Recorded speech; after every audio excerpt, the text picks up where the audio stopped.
In the quiet corners of our minds, where thoughts whisper and consciousness stirs, lies the potential for extraordinary transformation. This isn't the loud, boisterous change that announces itself with fanfare.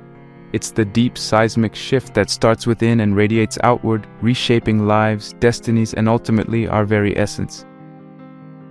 The journey to self-mastery, a quest as ancient as philosophy itself, beckons not just the brave but the curious, those willing to delve into the recesses of their being to unearth the gems of wisdom laid by the Stoics, to embrace solitude's profound teachings, and to confront the shadows as illuminated by Carl Jung. This journey is the embodiment of becoming extraordinary. Imagine, if you will, a world where the Stoic teachings of Marcus Aurelius, Seneca, and Epictetus serve as more than historical curiosities. Picture these ancient philosophies as living, breathing guides for navigating the tumultuous seas of modern life. The Stoics didn't just ponder on abstract virtues, they crafted a roadmap to resilience, equanimity, and joy amidst the inevitable challenges of existence. Their wisdom, distilled through the ages, offers us not just solace but a call to action, to rise above our circumstances, to cultivate inner strength, and to forge a life not of fleeting happiness but of lasting fulfillment. But what of solitude? In our hyper-connected world, the very notion seems anachronistic, a relic of a bygone era. Yet to learn to enjoy being alone is to unlock a superpower hidden within. It's in the silence of solitude that we hear the most profound truths whispered. Without the cacophony of external voices, we can finally listen to the murmurs of our own souls, discover our deepest desires, and kindle the flames of self-discovery. Solitude isn't a sentence to loneliness, but an invitation to introspection, a space where we can breathe, reflect, and grow. Then comes the daring venture into the labyrinth of our own psyche, guided by the illuminating torch of Carl Jung. Facing our dark side isn't an act of self-indulgence, but a courageous step towards wholeness. Jungian psychology doesn't just offer us theories, it offers us a mirror, reflecting not just the person we present to the world, but the myriad selves that dance in the shadows of our consciousness.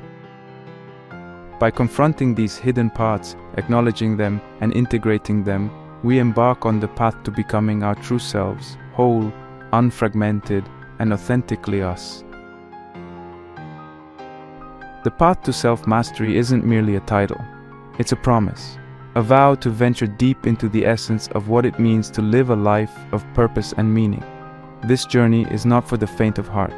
It demands bravery, honesty, and a willingness to face ourselves fully. Yet the rewards are immeasurable. To master oneself is to master the very art of living, to navigate life's tumults with grace, and to find peace and joy in the simplicity of being. As we move on this path together, we'll explore not just theories, but the practical application of these age-old philosophies. We'll discover how the wisdom of the past is not just relevant but essential in our quest for self-improvement and personal development. This journey is about transformation, about shedding the layers of who we think we should be to uncover the brilliance of who we truly are. Let us begin this odyssey of the self, armed with the knowledge that the quest for self-mastery is the most noble and profound journey we can undertake. It's a path littered with challenges, yes, but also with insights, growth, and ultimately transformation.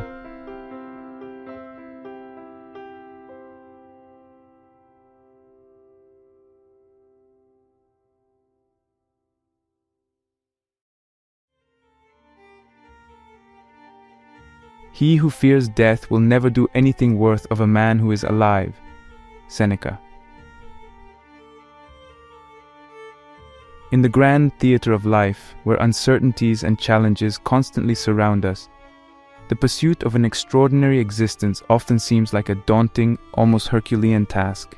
Yet, amidst the chaos and the noise, there lies a philosophy, time-tested and resilient, offering us a blueprint to not just endure, but thrive. This philosophy is Stoicism, an ancient Greek school of thought that has been the bedrock of resilience, wisdom, and inner peace for countless individuals through history. Today we embark on a journey, not just any journey, but one that delves deep into the heart of what it means to live an extraordinary life, guided by the profound lessons of some of the most famous Stoic philosophers.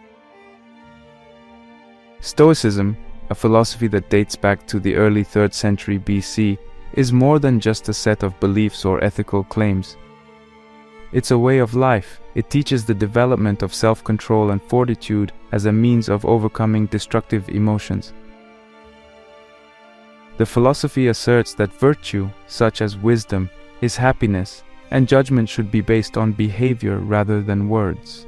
That we don't control and cannot rely on external events, only ourselves and our responses. But why does this ancient philosophy matter in our modern world? In an age where the pursuit of external success often leaves us feeling empty and unfulfilled, Stoicism brings us back to the core of what truly matters: our character, our actions, and our perception of the world. It's about finding tranquility in a world we cannot control, focusing on self-improvement instead of material wealth, and developing resilience in the face of adversity. In essence, this philosophy equips us with the tools to lead a meaningful and extraordinary life. We will explore 7 pivotal lessons from some of the most renowned Stoic philosophers. Each section will unveil a key principle of this philosophy, accompanied by practical advice on how we can apply these lessons to our daily lives. Our journey will take us through the teachings of Zeno of Citium, who laid the foundation of Stoicism, to the powerful insights of Marcus Aurelius, whose meditations provide a timeless guide to living with grace and purpose. We will learn from Seneca about the power of resilience, and from Epictetus about the art of distinguishing between what we can control and what we cannot. Musonius Rufus will teach us about the role of discipline, and Chrysippus will offer a deeper understanding of the nature of our emotions. Each philosopher brings a unique perspective, yet their teachings converge on a common path, the path to becoming extraordinary. This is not about becoming extraordinary in the eyes of the world, but extraordinary in our capacity to face life's challenges, to remain steadfast in our values, and to cultivate inner peace and strength. As we delve into these lessons, we will uncover the timeless relevance of Stoic philosophy. You will see how these ancient principles have been echoed in modern psychology, self-help movements, and even in the business world. We will explore how the Stoic practice of mindfulness and emotional regulation can enhance our mental health and overall well-being. And perhaps most importantly, we will discover how the pursuit of virtue, as advocated by the Stoics, can lead to a life of fulfillment and meaning. This journey is not just about learning, it's about transformation. It's about taking the wisdom of the past and using it to create a better, more extraordinary future for ourselves. As we explore each lesson, I encourage you to reflect on how these teachings resonate with your own life experiences. Think about the challenges you face, the values you hold dear, and the kind of life you wish to lead.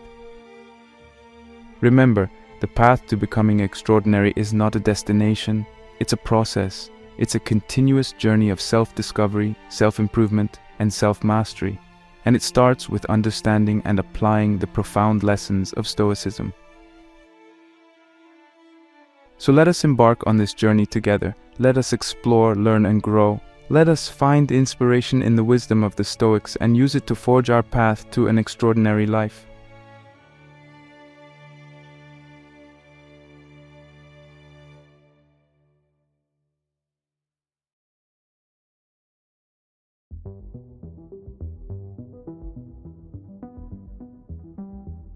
As we embark on this philosophical odyssey, our first stop is with Zeno of Citium, the founder of Stoicism. Born in Cyprus in the 3rd century BC, Zeno's journey to Stoicism began with a shipwreck that left him stranded in Athens. It was there, amidst the ruins of his material possessions, that he discovered the true wealth of philosophy. His teachings, which later crystallized into Stoicism, were not born out of academic pondering but out of real-life challenges and the quest for a meaningful life. Zeno's philosophy was encapsulated in his famous quote, "Well-being is realized by small steps, but is truly no small thing." This profound statement is a testament to the Stoic belief in gradual, consistent progress towards a virtuous life. He didn't advocate for overnight transformation or grandiose displays of wisdom. Instead, he championed the idea of small daily acts of virtue that accumulate over time, leading to significant personal growth and well-being. At the heart of his teachings were foundational principles that would shape Stoicism. The first of these is living in agreement with nature. For him, this meant recognizing and aligning oneself with the natural order of the world and understanding our place within it. It was about accepting the flow of life and finding our unique role in the larger tapestry of existence.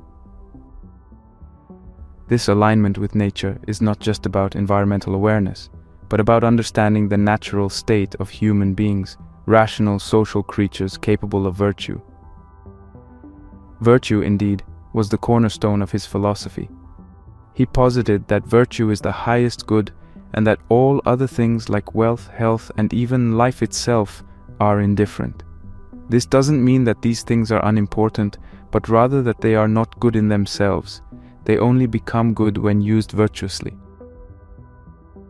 In his view, a life of virtue is a life in harmony with reason, and it is this harmony that leads to true happiness. So, how can we apply Zeno's teachings in our modern lives? The first step is embracing simplicity. In a world where consumerism and materialism often overwhelm us, returning to simplicity can be a radical act of Stoic practice. This doesn't necessarily mean living a Spartan life, but rather focusing on what truly matters, our values, relationships, and personal growth, and letting go of unnecessary excesses. Aligning our actions with our core values is another practical application of his teachings. This involves a deep introspection to understand what we truly value and then ensuring that our daily actions reflect these values.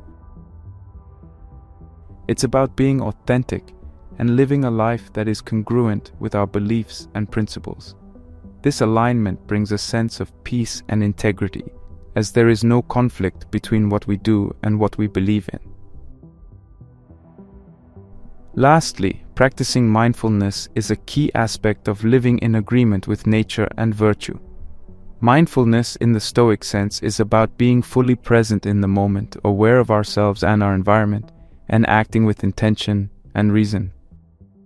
It's about being conscious of our thoughts, emotions, and actions, and how they align with the natural order and our pursuit of virtue. Mindfulness allows us to respond to life's challenges with clarity and equanimity, rather than reacting impulsively or emotionally. Zeno of Citium's teachings offer us a powerful framework for living an extraordinary life. By embracing simplicity, aligning our actions with our core values, and practicing mindfulness, we can embark on the path of small, consistent steps towards well-being and virtue. As we integrate these practices into our daily lives, we gradually transform ourselves not just into individuals who endure life's vicissitudes, but into those who thrive in the face of them, grounded in wisdom and inner peace.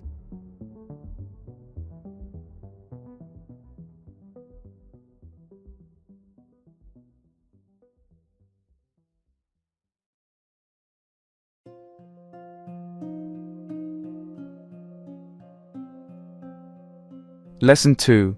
Embracing impermanence. As we continue our journey through the wisdom of Stoicism, we encounter Marcus Aurelius, a figure who embodies the Stoic ideal like few others. Aurelius, known as the Philosopher King, was not only a Roman emperor but also a devout Stoic philosopher. His reign was marked by wisdom and virtue in the face of relentless challenges, including war, plague, and political turmoil. His personal writings, collected in Meditations, provide a window into the soul of a man who sought tranquility in tumultuous times. Marcus Aurelius once wrote, "You could leave life right now. Let that determine what you do and say and think." This stark reminder of life's impermanence is a central theme in his philosophy.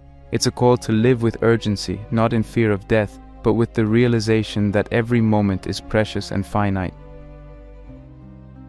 He saw life as a fleeting opportunity to practice virtue and contribute positively to the world. His views on impermanence and accepting change are particularly relevant in our modern era, where change is constant and often overwhelming. Marcus Aurelius teaches us that change is not just an inevitable part of life, but an essential one. It is through change that we experience growth, learn new things, and have the opportunity to test and apply our virtues. He encourages us to embrace change, not resist it, and to see it as a natural process that is integral to the fabric of the universe. One practical way to embrace this philosophy is by keeping a journal, a practice he himself diligently followed. Journaling allows us to reflect on our daily experiences, our reactions to change, and our progress in living according to Stoic principles. It's a tool for self-reflection and self-improvement, providing a space to process thoughts and emotions, set intentions, and track our growth over time. Through journaling, we can gain clarity, find inner peace, and strengthen our Stoic practice. Reflecting on change as a natural process is another practical tip we can learn from Aurelius. This involves shifting our perspective on change from seeing it as a disruption or a source of fear to viewing it as a natural, inevitable part of life. By understanding that everything is in a constant state of flux, we can reduce our resistance to change and increase our adaptability and resilience.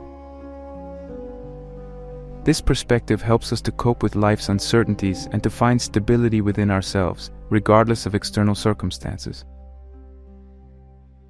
Focusing on the present is perhaps the most crucial lesson we can take from Marcus Aurelius.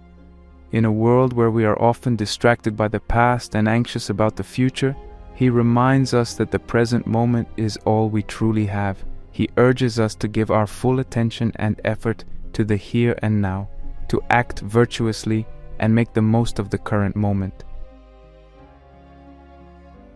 By being fully present, we can engage more deeply with life, appreciate the small joys and wonders around us, and respond to challenges with clarity and composure. His teachings on embracing impermanence and accepting change are not just philosophical concepts, they are practical tools for living a more fulfilled and meaningful life. By keeping a journal, reflecting on change as a natural process, and focusing on the present, we can cultivate a mindset that is resilient, adaptable, and deeply engaged with the world. In doing so, we honor the legacy of Aurelius and take a significant step towards becoming extraordinary in our own right.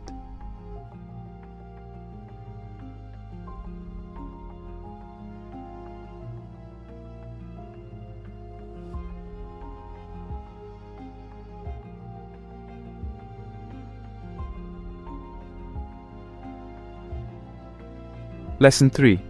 The power of resilience. In the tapestry of Stoic philosophy, Seneca stands out as a figure of immense wisdom and practicality. Lucius Seneca, a Stoic philosopher, statesman, and playwright, served as an advisor to Emperor Nero. Despite his tumultuous life, which eventually led to his forced suicide, his writings remain a beacon of insight on how to live a virtuous and resilient life. Seneca once said, "Difficulties strengthen the mind, as labor does the body." This powerful statement encapsulates his approach to hardship and resilience. He viewed life's challenges not as misfortunes, but as opportunities for growth and strengthening of character. He believed that just as physical exercise strengthens the body, mental and emotional challenges fortify the mind and spirit.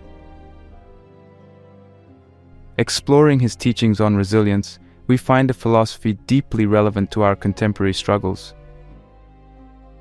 In a world where adversity and stress are often constant companions, understanding how to transform hardship into a source of strength is invaluable. He teaches us that our reaction to adversity is what truly defines the experience. It's not the event itself, but our response to it that matters.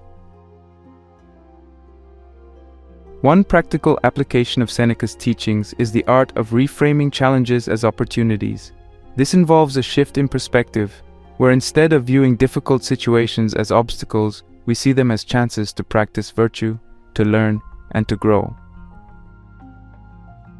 For instance, a professional setback can be seen as an opportunity to reassess our career path, to develop new skills, or to strengthen our resilience. By reframing challenges in this way, we not only cope with difficulties more effectively, but also extract value and wisdom from them. Practicing gratitude is another powerful tool Seneca offers. In the midst of hardship, it can be easy to overlook the positive aspects of our lives. However, by consciously acknowledging and appreciating what we have, be it good health, supportive relationships, or even small daily pleasures, we can cultivate a sense of contentment and resilience. Gratitude shifts our focus from what we lack to what we possess, fostering a mindset of abundance and resilience. It's about finding light even in dark times, a principle that was central to his philosophy. Developing mental fortitude is perhaps the most crucial aspect of his teachings on resilience. This involves building a strong and stable mind that can withstand life's vicissitudes. Mental fortitude, according to Seneca, is cultivated through self-discipline, reflection, and an unwavering commitment to Stoic principles. It's about training the mind to remain calm and rational in the face of adversity, to maintain perspective, and to stay anchored in our values and virtues. This mental fortitude is not innate. It is developed through consistent practice and the conscious application of Stoic wisdom. His life and teachings provide a roadmap for building resilience in the face of hardship. By reframing challenges as opportunities, practicing gratitude, and developing mental fortitude, we can not only endure life's trials, but emerge from them stronger and wiser. These practices empower us to face adversity with courage and equanimity, turning what could be our greatest setbacks into our most profound sources of growth and self-discovery. In embracing Seneca's lessons, we find the tools to build a life not free from challenges, but one in which challenges become the catalyst for personal development and transformation. This approach to resilience is not about denying or avoiding hardship, but about engaging with it constructively and courageously. It's about recognizing that in the crucible of difficulty, the most extraordinary aspects of our character are forged.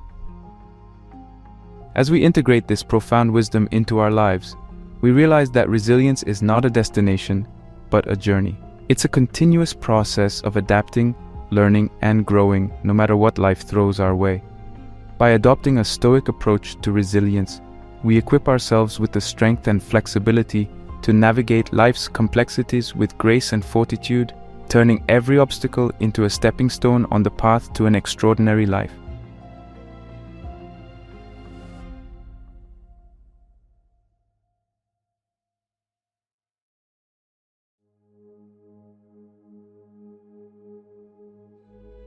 Lesson 4. Control and Choice.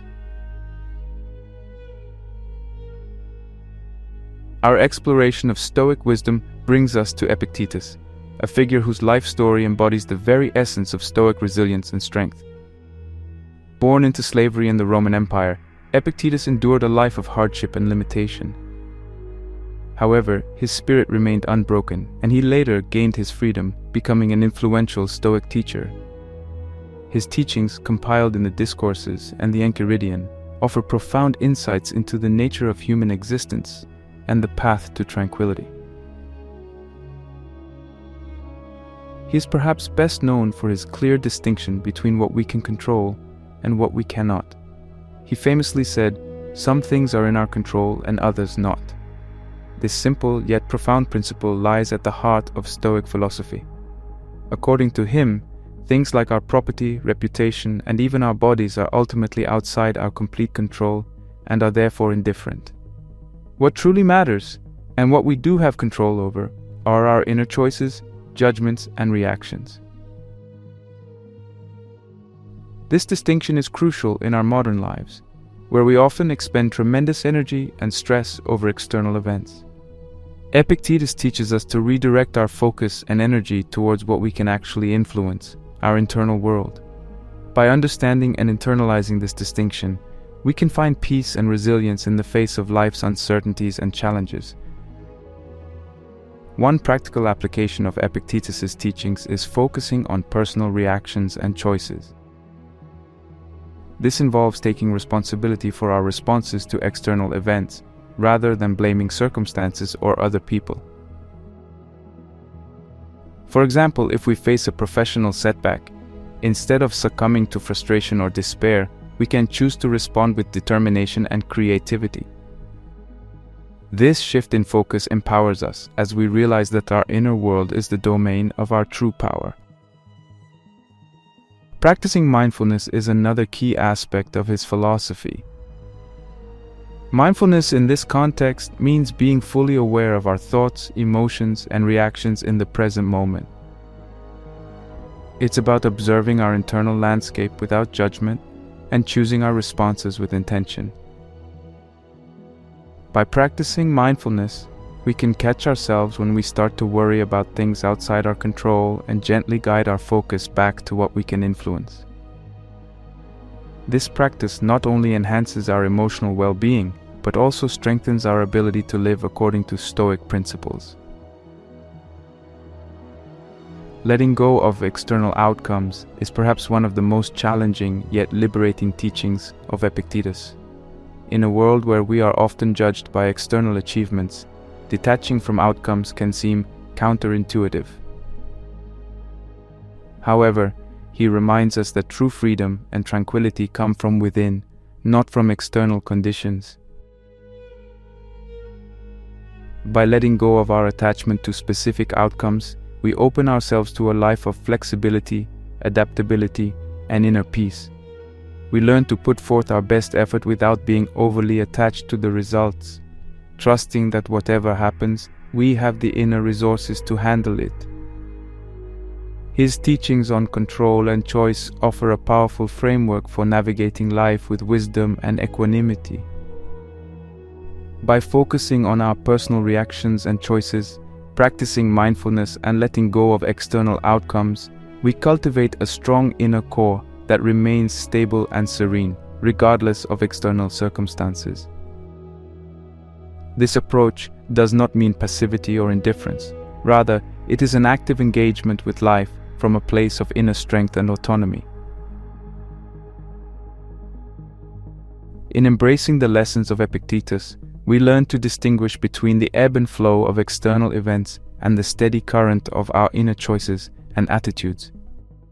This distinction is the key to unlocking a life of true freedom and tranquility, where our happiness and peace are not contingent on the whims of fate, but are firmly rooted in the realm of our control.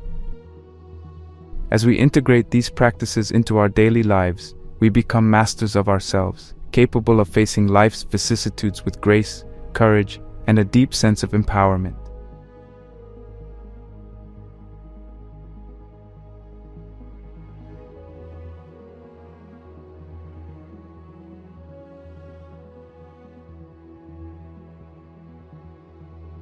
Lesson 5.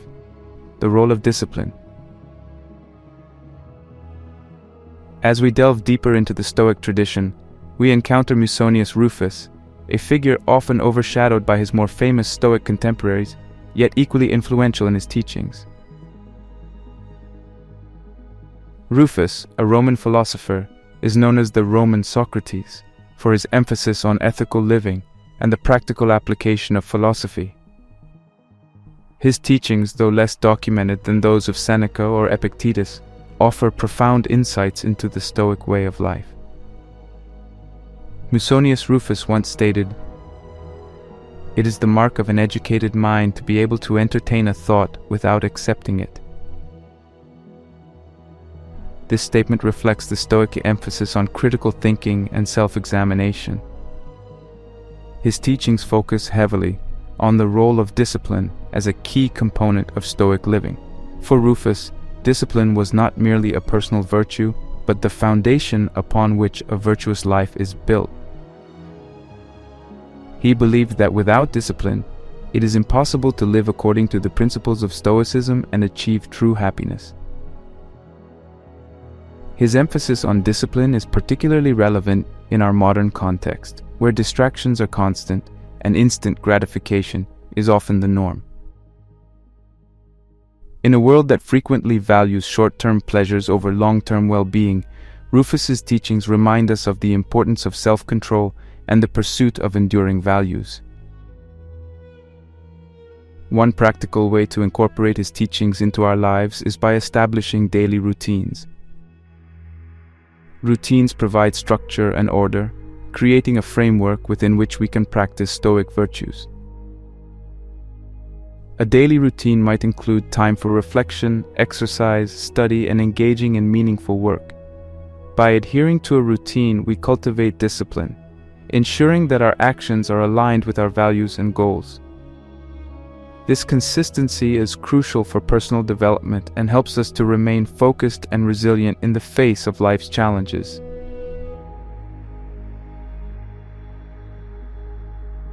Practicing self-control is another key aspect of Rufus's teachings. In the Stoic view, self-control is not about denying oneself all pleasures, but about choosing pleasures that are in alignment with our values and that contribute to our well-being. It involves managing our impulses and desires, making conscious choices rather than being led by fleeting emotions or external influences. Practicing self-control helps us to resist temptations that may lead us away from our chosen path and to remain steadfast in our pursuit of a virtuous life. Prioritizing essential over non-essential pleasures is also a crucial lesson from Rufus. In a society where consumerism and materialism are rampant, distinguishing between what is truly necessary and beneficial for our well-being and what is superfluous is vital. Rufus encourages us to focus on pleasures that enrich our lives and contribute to our growth, such as the joy of learning, the satisfaction of hard work, and the contentment that comes from healthy relationships. By prioritizing these essential pleasures, we cultivate a life of meaning and purpose, free from the empty pursuit of external validations and material possessions. Musonius Rufus's teachings on discipline offer a powerful antidote to the distractions and excesses of modern life. By establishing daily routines, practicing self-control, and prioritizing essential pleasures, we can cultivate a disciplined life that is in harmony with Stoic principles. This disciplined approach to living enables us to focus on what truly matters, to develop our character, and to achieve a sense of tranquility and fulfillment. In embracing the lessons of Musonius Rufus, we recognize that discipline is not a restriction, but a liberation. It frees us from the tyranny of uncontrolled desires and impulses, allowing us to live with intention and purpose. Through discipline, we gain the freedom to pursue a life of virtue, to realize our potential, and to contribute meaningfully to the world around us. As we integrate these practices into our daily lives, we embody the Stoic ideal of living in accordance with nature and reason, paving the way for a life that is not only successful in the conventional sense, but deeply rewarding and enriching.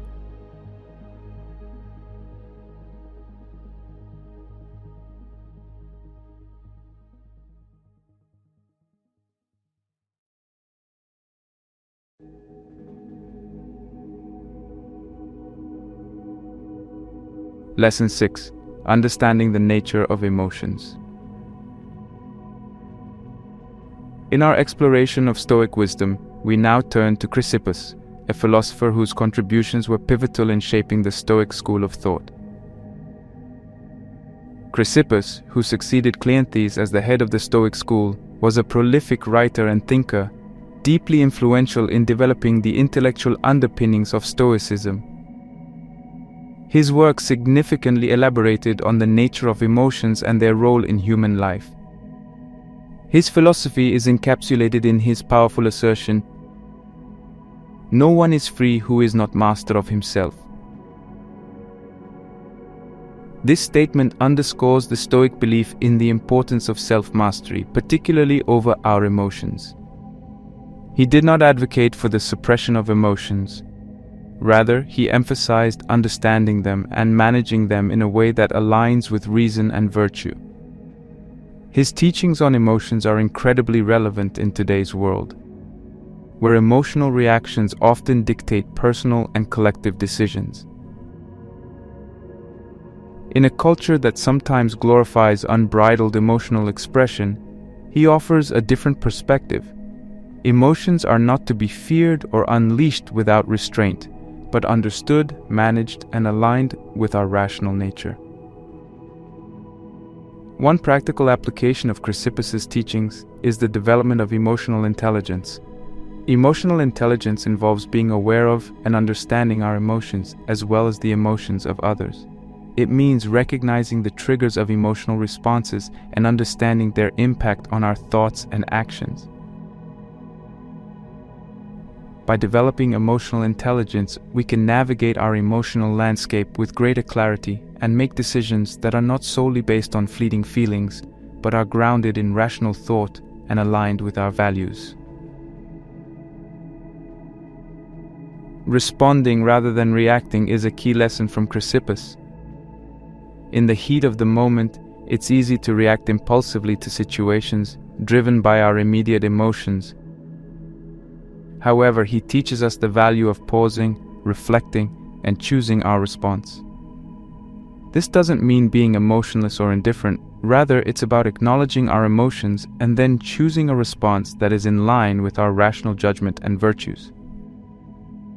By responding rather than reacting, we exercise control over our inner world and act in a way that is consistent with our principles and goals. Chrysippus' teachings on the nature of emotions offer a powerful framework for emotional resilience and self-mastery. By developing emotional intelligence, practicing reflective meditation, and choosing to respond rather than react, we can navigate life's challenges with greater equanimity and wisdom. These practices enable us to manage our emotions effectively, ensuring that they serve us rather than control us. In embracing the wisdom of this great Stoic, we learn that true freedom comes from within. It is the freedom to choose our response to the world around us, the freedom to align our emotions with reason, and the freedom to live in accordance with our deepest values. As we integrate these lessons into our lives, we become masters of ourselves, capable of facing life's vicissitudes with a balanced mind and a steady heart. This mastery over our emotions is not just a path to personal tranquility and well-being, it is a cornerstone of living an extraordinary life, guided by the timeless wisdom of Stoic philosophy.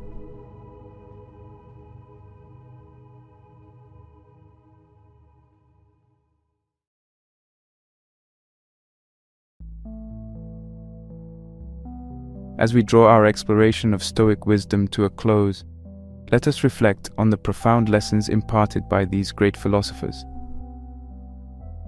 From Marcus Aurelius, we learnt the art of embracing impermanence, understanding that life's fleeting nature should inspire us to live with purpose and urgency. His teachings remind us to cherish each moment, to focus on what truly matters, and to accept the natural flow of life with grace. Seneca, with his powerful insights on resilience, taught us to view difficulties not as obstacles, but as opportunities for growth and strengthening of character. His wisdom encourages us to reframe our challenges, practice gratitude, and develop a fortitude that remains unshaken by life's storms. Epictetus, with his clear distinction between what we can control and what we cannot, offers a blueprint for inner peace and empowerment. He guides us to focus on our reactions and choices, to practice mindfulness, and to let go of our attachment to external outcomes. As we embark on the path to becoming extraordinary, it is important to remember that the journey is one of small steps. incorporating Stoic practices into our daily routines does not require monumental changes. Rather, it is about making consistent, incremental adjustments to our mindset and actions. It's about choosing each day to respond to life's challenges with wisdom, to align our actions with our values, and to cultivate inner strength and tranquility. The journey to becoming extraordinary through Stoic wisdom is not a linear path.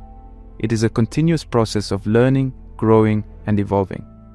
It is about embracing life in all its complexity, finding joy and meaning in the midst of challenges, and developing a character that is resilient, virtuous, and deeply grounded. This journey is not just about personal transformation. It is about contributing to the world in a meaningful way, living a life that is not only successful but also enriching and fulfilling. As we close this chapter, let us carry with us the timeless wisdom of the Stoics. Let their teachings be a guiding light in our quest for an extraordinary life. Remember, the path to greatness is paved with virtue, resilience, and a deep understanding of the self and the world. It is a path open to all who choose to walk it, a path that leads not just to success, but to a profound sense of fulfillment and purpose. So as you step forward from this moment, carry with you the lessons of Marcus Aurelius, Seneca, and Epictetus. Let them inspire you to live each day with intention, to face life's challenges with courage, and to continually strive towards becoming the best version of yourself.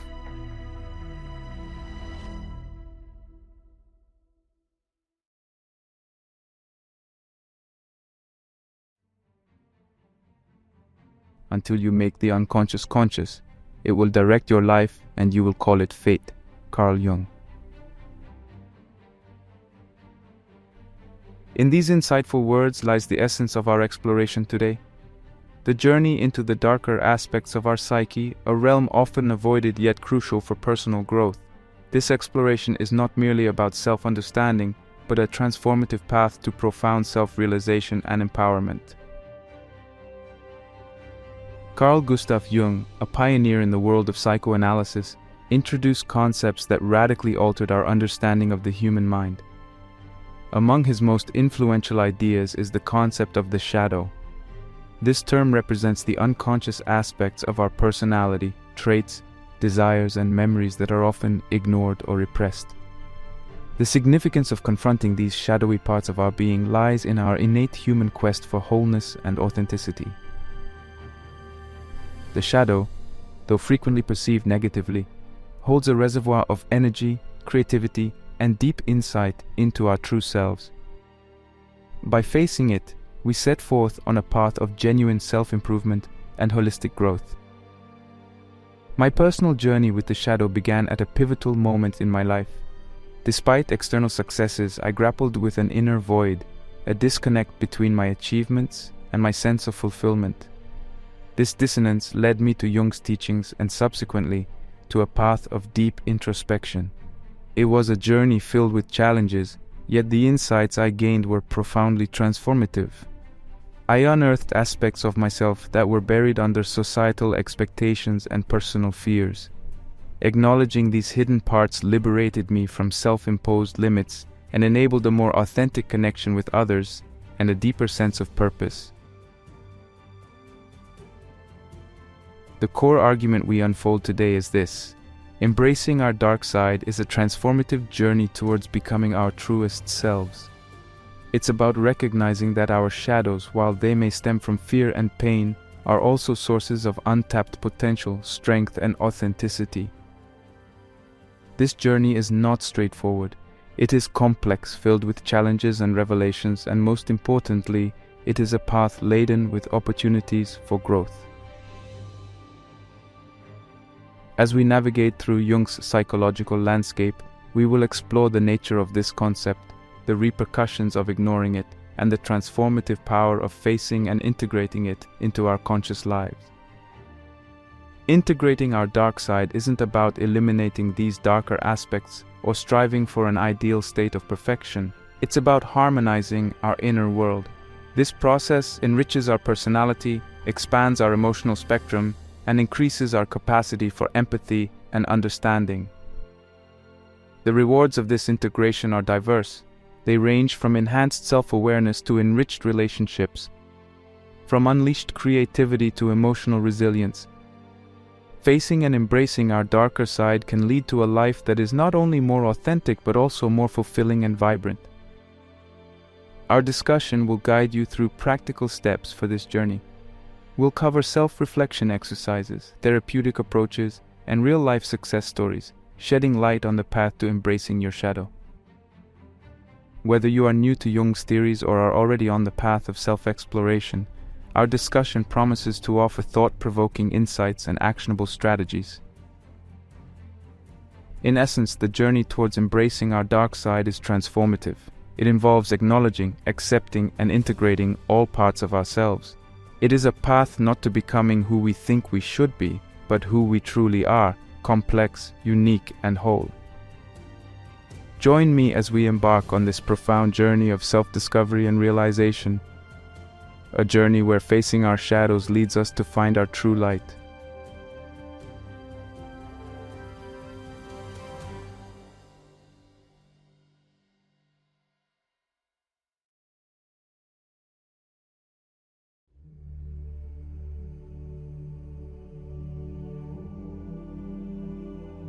Carl Gustav Jung, born in Switzerland in 1875, emerged as a pivotal figure in the field of psychology, forging a path distinct from his contemporaries. His upbringing was marked by a fascination with philosophy and spirituality, elements that would later deeply influence his psychological theories. After beginning his career as a psychiatrist, Jung's early work was significantly influenced by Sigmund Freud. However, he soon diverged, developing his unique theories that would shape modern psychology. Jung's impact on psychology cannot be overstated. He was a pioneer who ventured beyond the traditional confines of early 20th century thought, integrating aspects of mythology, religion, and philosophy into his understanding of the human psyche. His holistic approach was revolutionary, shifting the focus from merely treating psychopathologies to exploring the rich and complex nature of the human mind. Jung's journey into the depths of the mind began with his own experiences. As a child, he was introspective and often solitary, qualities that fostered a deep inner life. This inner world was filled with dreams and visions, which he later understood as manifestations of the unconscious. His academic career was marked by a relentless pursuit of knowledge, culminating in his medical degree from the University of Basel in 1900. His work initially aligned with Freudian psychoanalysis, but by 1912, Jung had begun developing his theories, leading to a famous split with Freud. This break was partly due to Jung's disagreement with Freud's emphasis on sexuality as the sole driving force behind human behavior. Jung believed the psyche was more complex and influenced by broader factors, including spiritual and cultural elements. Jung's career was prolific, marked by extensive writing, lecturing, and the establishment of key psychological concepts. He founded analytical psychology, a school of thought that continues to influence therapy, counseling, and personal development practices today.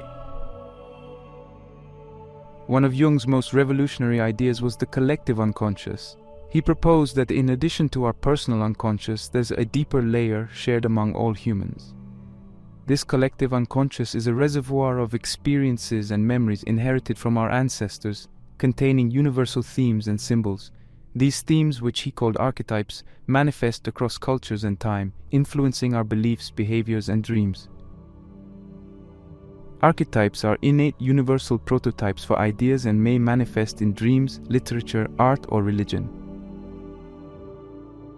Some of the most notable archetypes identified by Jung include the mother, the hero, the shadow, and the anima and animus.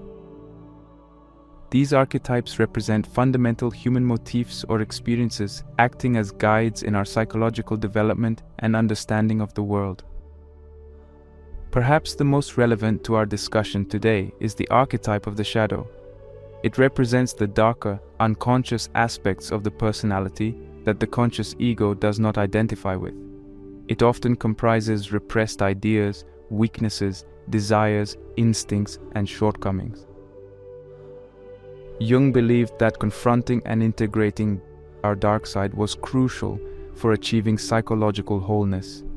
He asserted that the parts of ourselves we perceive as negative or undesirable are as integral to our identity as the positive aspects. Jung's exploration of these concepts was not just theoretical. He applied them in his clinical practice. He believed that understanding these archetypes and the collective unconscious could lead to profound insights into a patient's psyche and aid in their journey towards self-realization and individuation. Individuation, a central concept in Jung's theory, is the process of integrating the unconscious with the conscious mind, leading to a more complete and balanced individual. This process involves reconciling opposites within the psyche, such as the conscious and unconscious, the masculine and feminine, and the personal and collective aspects of the self. Through his extensive work, Jung laid the groundwork for many modern psychological practices, from dream analysis to art therapy. His influence extends beyond psychology into literature, art, and religious studies, making him one of the most significant figures in understanding the human psyche. Jung's theories offer a lens through which we can view not just individual psychology, but also cultural phenomena and collective behaviors. By exploring these deeper layers of the mind, Jung opened up new possibilities for understanding ourselves and the world around us. His work invites us to consider the myriad influences shaping our thoughts, actions, and experiences.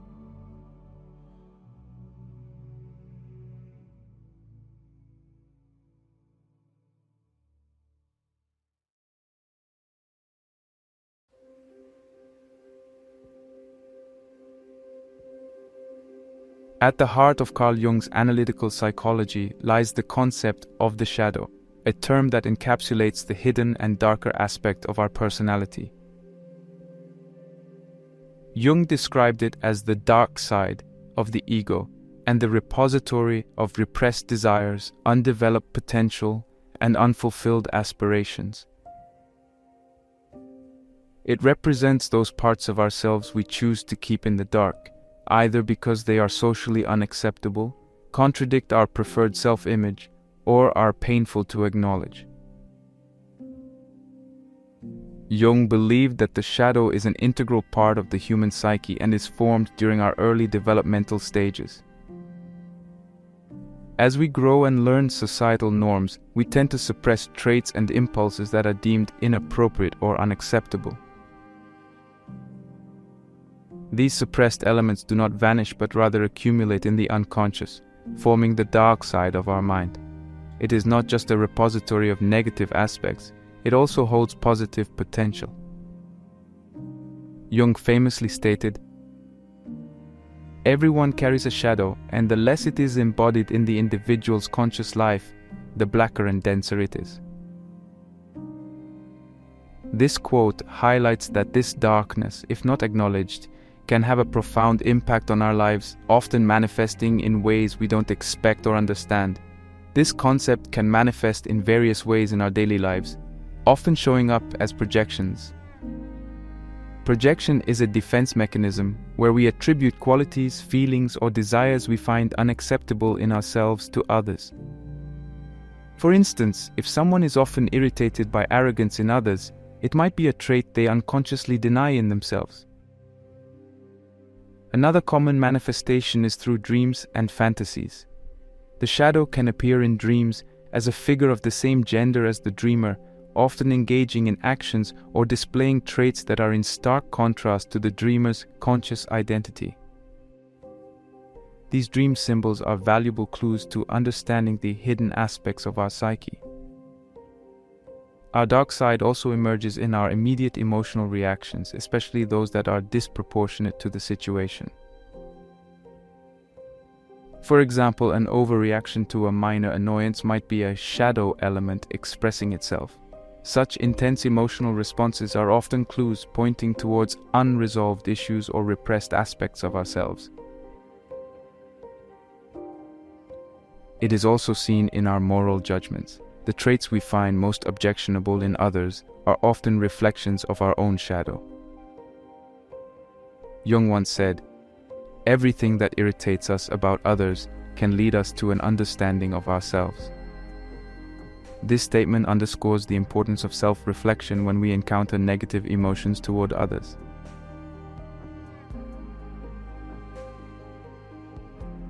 The shadow plays a significant role in our interpersonal relationships. It can manifest as immediate and irrational dislikes or aversions towards certain people, often because they exhibit traits that we unconsciously reject in ourselves. Conversely, intense and unexplainable attractions can also be the work of the dark side of our mind, drawing us to people who embody aspects of ourselves that we have not yet acknowledged or integrated. Understanding and acknowledging this idea can have profound implications for personal growth. By recognizing and integrating these hidden aspects, we can achieve a greater sense of wholeness and authenticity. The process of shadow work involves exploring these darker aspects, understanding their origins, and finding ways to integrate them into our conscious life. This integration helps in reducing internal conflict and improving our ability to relate to others. It's essential to understand that this dark side, despite its name and nature, is not wholly negative. It harbors not only our fears and weaknesses but also unexplored talents, creative energies, and desires. For example, a person who has always valued rationality and dismissed artistic pursuits might find a wellspring of creativity in their unacknowledged self. Jung's concept invites us to embrace the full spectrum of our personality, including those aspects we might find uncomfortable or challenging. By doing so, we open ourselves to a richer and more nuanced understanding of who we are. This process can lead to a more authentic and fulfilling life, as it allows us to live more fully and express ourselves more genuinely.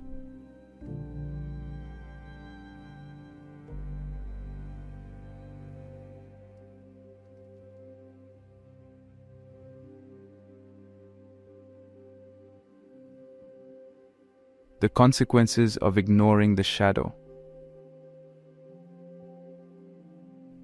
In the realm of psychological development, the failure to acknowledge and integrate the aspects of our personality that we have relegated to the unconscious can have far-reaching consequences.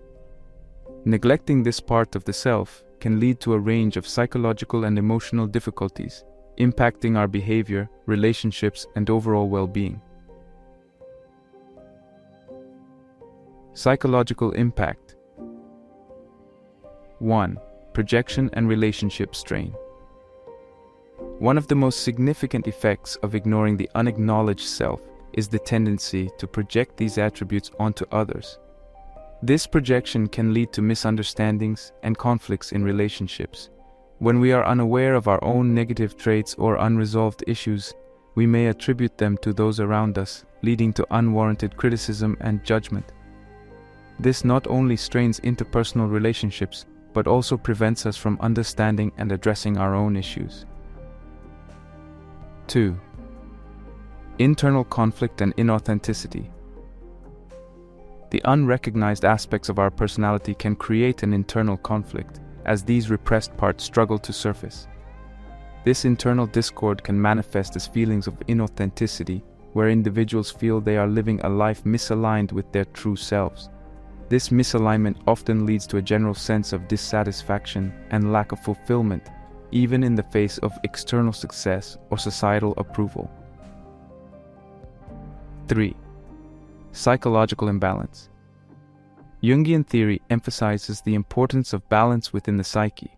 The unaddressed parts of our psyche can disrupt this balance, leading to psychological disorders such as anxiety, depression, or even personality disorders. These mental health issues often stem from or are exacerbated by the dissonance between our conscious identity and the unacknowledged aspects of ourself. 4. Stunted personal growth. Ignoring these aspects hinders personal growth and development. When we deny parts of our personality, we limit our potential for self-discovery and self-actualization. This limitation can result in a life that feels unfulfilled and devoid of personal meaning. Real-life implications. 1. Career and personal ambitions. In the professional realm, individuals might find themselves pursuing careers or goals that align with their conscious self-image, but ignore their deeper aspirations or talents. For example, a person might excel in a logical, analytical career while suppressing a deep-seated passion for the arts. This suppression can lead to a sense of emptiness and a lack of engagement with their work. 2. Interpersonal dynamics. On a relational level, the consequences can be seen in patterns of conflict and dissatisfaction. An individual might repeatedly find themselves in relationships where they feel misunderstood or unfulfilled, not realizing that this is a reflection of their internal struggle with unacknowledged aspects of their personality. 3. Emotional well-being. Emotionally, the impact is evident in feelings of inexplicable sadness, anger, or fear. These emotions often arise from the tension between the conscious and unconscious selves. For instance, a person might experience unexplained bouts of anger, which could actually be a manifestation of repressed feelings of injustice or personal powerlessness. 4. Physical health. The psychological stress of maintaining this internal division can even manifest physically. Symptoms such as chronic fatigue, unexplained aches, and stress-related illnesses are often linked to unresolved psychological issues. The journey towards acknowledging and integrating these hidden parts of ourselves is not just a path of personal healing, but also a step towards healthier relationships and a more balanced society. It is through this process that we can find true alignment with our inner selves, leading to a life that is both authentic and fulfilling. In the upcoming sections, we will explore the transformative process of facing and integrating these aspects of our personality. This exploration will not only provide insight into the mechanisms of personal transformation, but also offer practical guidance for those seeking to embark on this journey of self-discovery and growth.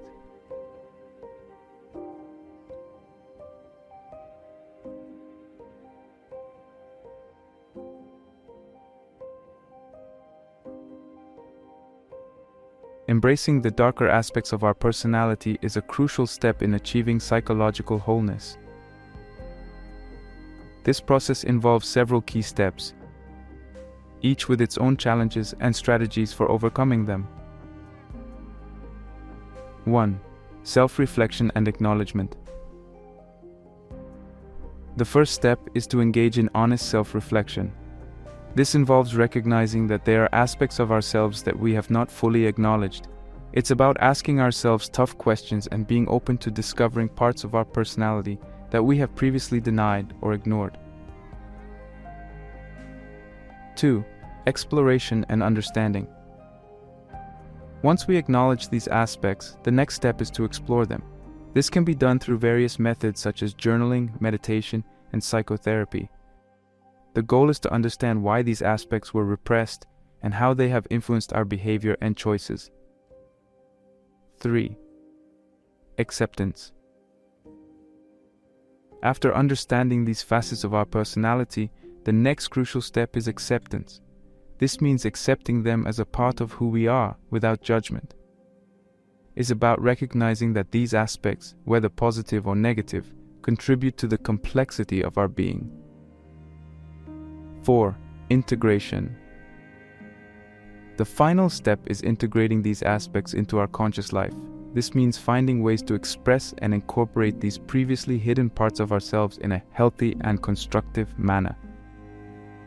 It could involve changing behaviors, exploring new interests, or altering how we interact with others.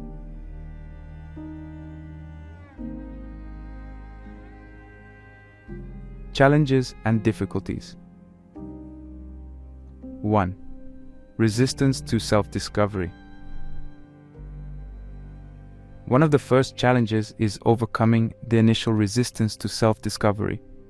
It can be uncomfortable to confront aspects of ourselves that we have long denied. The key here is to cultivate a non-judgmental attitude towards oneself and to recognize that this process is a path to greater self-awareness and fulfillment. 2. Emotional turbulence. As we delve into these unacknowledged aspects, we may encounter strong emotions such as fear, anger, or sadness. These emotions are a natural part of the process. It's important to allow oneself to feel these emotions without becoming overwhelmed by them. Practices such as mindfulness and grounding techniques can be helpful in managing these emotional states. 3. Difficulty in acceptance. Accepting these aspects can be challenging, especially if they conflict with our established self-image or societal norms. It's crucial to create a supportive environment during this process, whether it's through therapy, supportive relationships, or self-help groups. Reminding oneself that all human beings have a complex mix of traits and that perfection is not the goal can also aid in acceptance. 4. Integrating into daily life. Finally, integrating these aspects into our daily life can be a gradual process. It may involve changing long-standing patterns of behavior or re-evaluating one's values and goals. Patience and persistence are key, as is the willingness to experiment and learn from mistakes. As we navigate this journey, it's important to remember that this is not a linear process. There will be setbacks and moments of doubt, but each step forward contributes to a deeper understanding of ourselves and a more authentic way of living. This journey is about embracing the full spectrum of our being and recognizing that each aspect, no matter how dark it might seem, has value and contributes to our wholeness.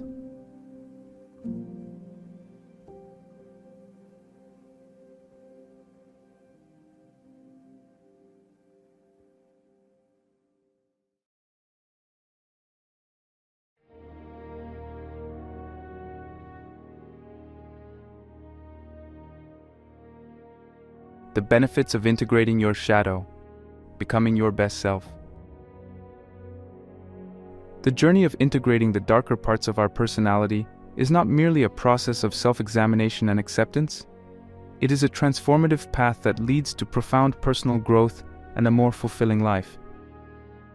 Let's explore the multitude of benefits that this integration offers. Integrating these aspects of ourselves leads to a holistic transformation. This process is akin to putting together the missing pieces of a puzzle. By acknowledging and incorporating all parts of our personality, we become more complete and authentic versions of ourselves. This wholeness brings about a multitude of positive changes in various aspects of our lives, including our self-awareness, relationships, creativity, emotional resilience, and overall well-being. Enhanced self-awareness. One of the primary benefits is a heightened sense of self-awareness. When we explore and accept all parts of ourselves, we gain a deeper understanding of who we are, what drives us, and what we truly value. This awareness enables us to make more conscious choices in our lives, aligning our actions with our true selves. We become more mindful of our reactions, behaviors, and decisions, leading to a more intentional and authentic life. Improved relationships. Integrating these aspects also significantly improves our relationships. By understanding ourselves better, we develop greater empathy and understanding towards others. We become more accepting of others' complexities, as we recognize similar complexities within ourselves. This understanding fosters deeper connections, improved communication, and more meaningful interactions with those around us. Unleashed creativity. Creativity is another area that benefits greatly from this integration. Often, our most creative impulses lie in the parts of ourselves that we have yet to explore fully. By embracing these aspects, we unlock new sources of inspiration and creativity. We find new ways of expressing ourselves, be it through art, writing, music, or any other form of creative expression. This creative liberation not only enriches our lives, but also contributes positively to the world around us. Emotional resilience and growth. The journey towards integration also cultivates emotional resilience. By facing and accepting our darker parts, we learn to navigate difficult emotions and situations with greater ease. This resilience allows us to face life's challenges with more strength and grace. Moreover, this process contributes to emotional growth. We develop a broader emotional range, experiencing life more fully and with greater authenticity. I encourage you to embark on this journey of personal exploration and integration. The path is not always easy, and it requires courage and honesty, but the rewards are immeasurable. You will discover aspects of yourself that you never knew existed. You will develop a richer, more nuanced understanding of who you are, and most importantly, you will step into a life that is more aligned with your true self. Remember, this journey is deeply personal and unique to each individual. There is no right or wrong way to approach it, and it unfolds differently for everyone. The key is to stay open, curious, and compassionate towards yourself as you navigate this path. As you embark on this transformative journey, you are not only improving your life, but also contributing to a more conscious and empathetic world. By becoming the best version of ourselves, we inspire those around us to do the same. This collective growth and self-improvement have the power to bring about positive change in our communities and society at large.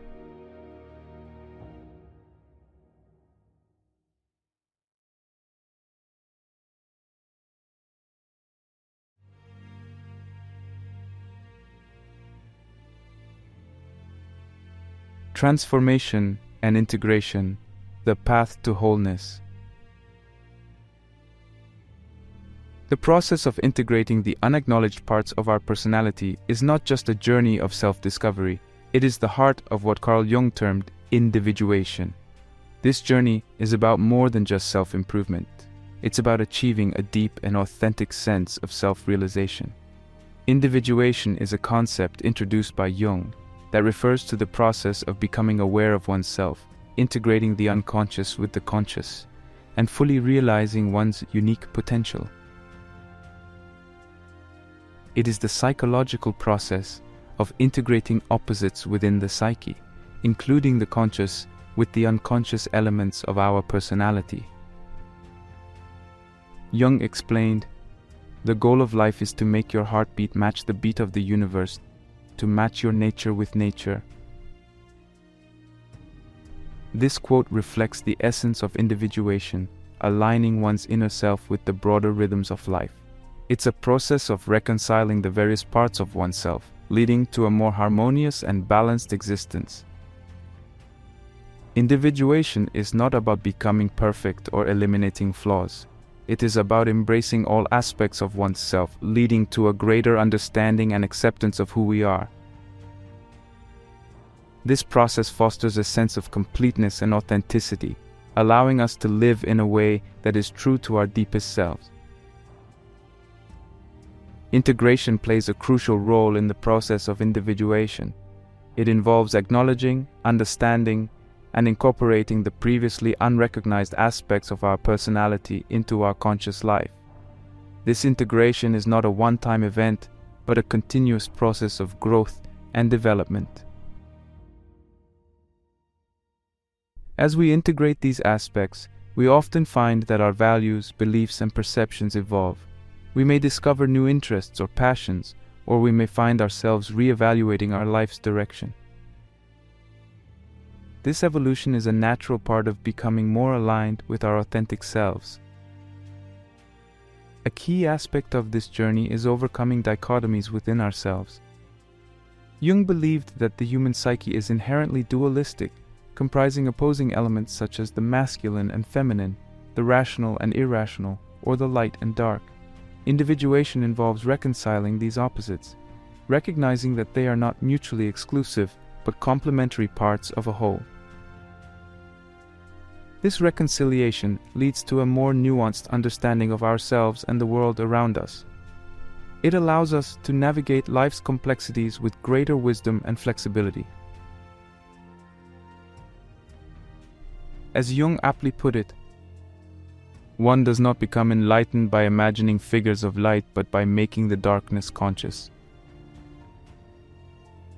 This statement highlights the importance of acknowledging and integrating all parts of ourselves, even those we might prefer to keep hidden. The ultimate goal of this transformative process is to live authentically. Authentic living means being true to our innermost nature, expressing ourselves honestly and fully in all aspects of our lives. It is about aligning our actions and choices with our true selves, leading to a life that is not only more fulfilling, but also more meaningful. This journey towards authenticity and wholeness is unique for each individual.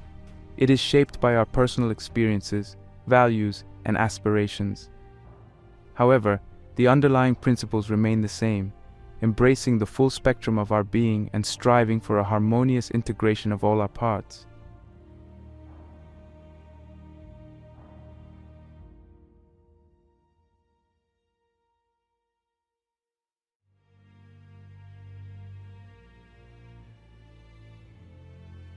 Philosophical insights on shadow integration. Nietzsche and the embrace of the whole self. Friedrich Nietzsche, the German philosopher, profoundly impacts our understanding of self-integration. His concept of the Übermensch, or overman, is particularly relevant. Nietzsche proposed that the Übermensch is an individual who has transcended the constraints of conventional morality to create a personal value system. This transcendence is not about disregarding ethical principles, but about understanding and integrating the multitude of forces within the self, including those that society might deem negative or undesirable. Nietzsche's philosophy encourages us to confront and embrace the complexities of our nature. He believed that acknowledging and integrating these complexities is essential for achieving true greatness of character. His famous assertion, "He who fights with monsters should be careful lest he thereby become a monster. When you gaze long into the abyss also gazes into you," strikingly captures the idea of facing the darker aspects of our personality. It's a caution and a call to embrace our entirety without losing ourselves in the process. Soren Kierkegaard and the pursuit of authentic selfhood. Soren Kierkegaard, often regarded as the first existentialist philosopher, provides another crucial perspective on self-integration. His emphasis on personal choice, responsibility, and the search for meaning aligns closely with the journey of integrating the unacknowledged self. Kierkegaard believed that true self-discovery involves a deep engagement with the inner self, including aspects that we might be inclined to ignore or hide. He posited that individuals often conform to societal norms at the expense of their authentic selves, leading to a life of inauthenticity.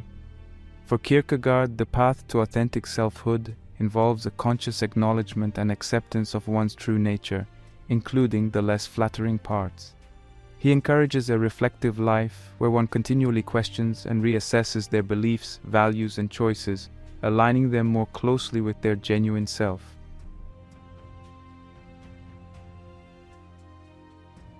Eastern philosophies, embracing duality and balance. Eastern philosophies, particularly Taoism and Buddhism, offer profound insights into the process of self-integration. The Taoist concept of yin and yang symbolizes the balance of opposites, darkness and light, softness and strength, passivity and activity. This concept can be applied to the idea of integrating the unacknowledged self, where the goal is to find harmony between the contrasting aspects of our personality. Buddhism, with its emphasis on the middle way, teaches a similar concept of balance. It advocates for a path of moderation, avoiding the extremes of self-denial and self-indulgence. This philosophy can be interpreted as an encouragement to acknowledge and integrate all aspects of the self, thus avoiding the extremes of rejecting or becoming consumed by any single part of our psyche. These philosophical perspectives offer a multifaceted view of the journey towards self-integration. They provide a framework for understanding the complexity of this process and guide us in embracing the full spectrum of our personality. Each perspective, in its own way, contributes to our understanding of what it means to live as a fully realized, authentic individual. These philosophical perspectives collectively offer a rich understanding of the journey toward self-integration. They not only provide frameworks for comprehending this complex process, but also guide us in embracing our full personality spectrum.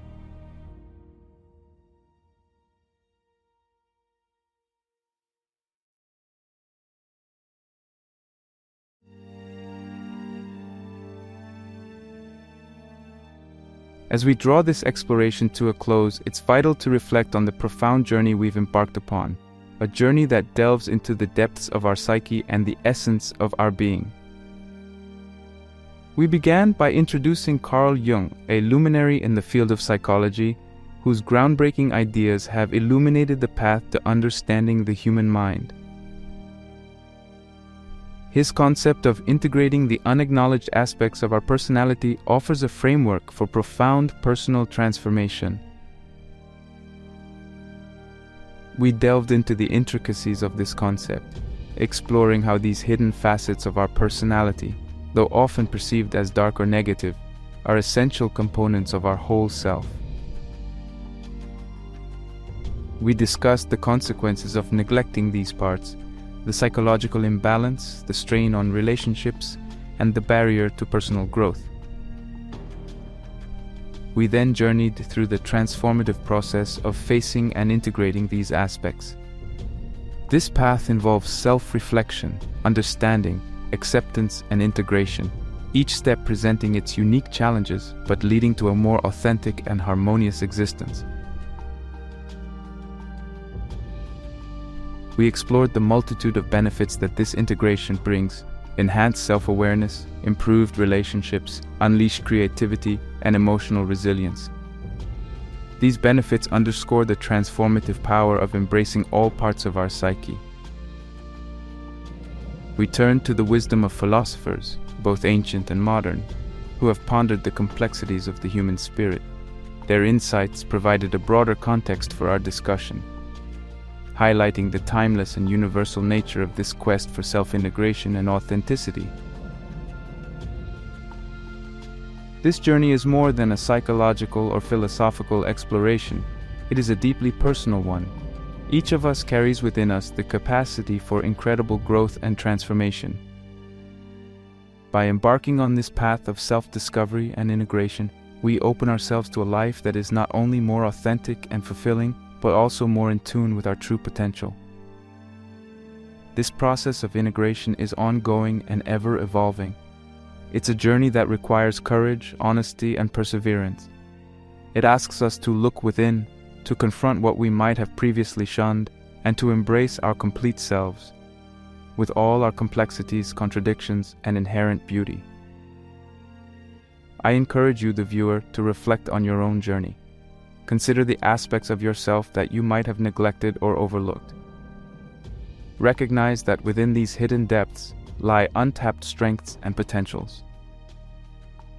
The journey towards integrating these aspects is not just a path to self-improvement, it's a path to self-revelation and empowerment.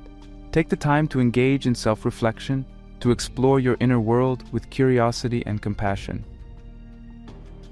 Remember, this is not a journey you have to undertake alone. Seek support, whether through dialogue with others, professional guidance, or exploring the rich resources available in philosophy and psychology.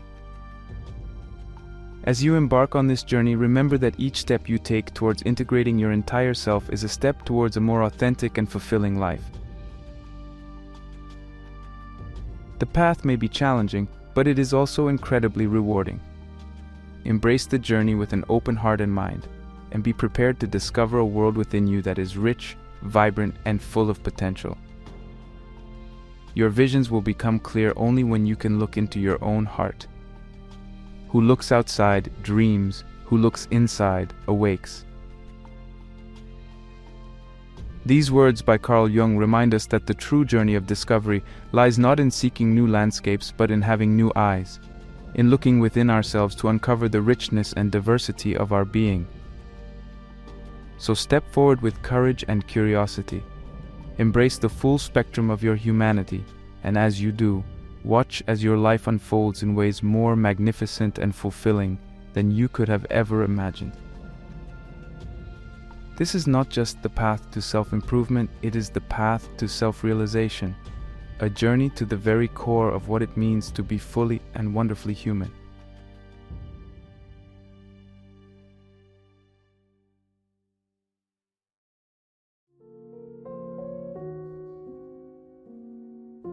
The greatest thing in the world is to know how to belong to oneself.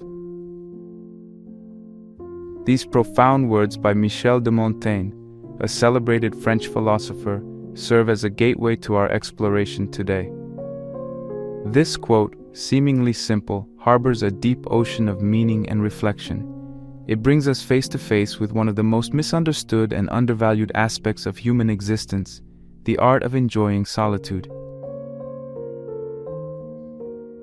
In today's world where connectivity is constant and solitude is often equated with loneliness or social isolation, the idea of finding joy in being alone seems almost revolutionary. The societal lens often paints being alone with a gray brush, coloring it as something to be avoided, an indicator of social unpopularity or emotional distress. However, this perspective misses the profound richness that it can offer. Montaigne, who spent a significant portion of his life in quiet reflection and writing, understood the power of solitude. His works, which have stood the test of time, are a testament to the depth of thought and understanding that can be achieved when one turns inward. In his writings, Montaigne advocates for a life of self-reliance and introspection. He suggests that true contentment and understanding come from within, not from the external world of social accolades or material possessions. The idea of belonging to oneself is both empowering and challenging. It requires a person to dive into the depths of their being, to confront their fears, desires, and the very essence of who they are. This journey is not for the faint of heart.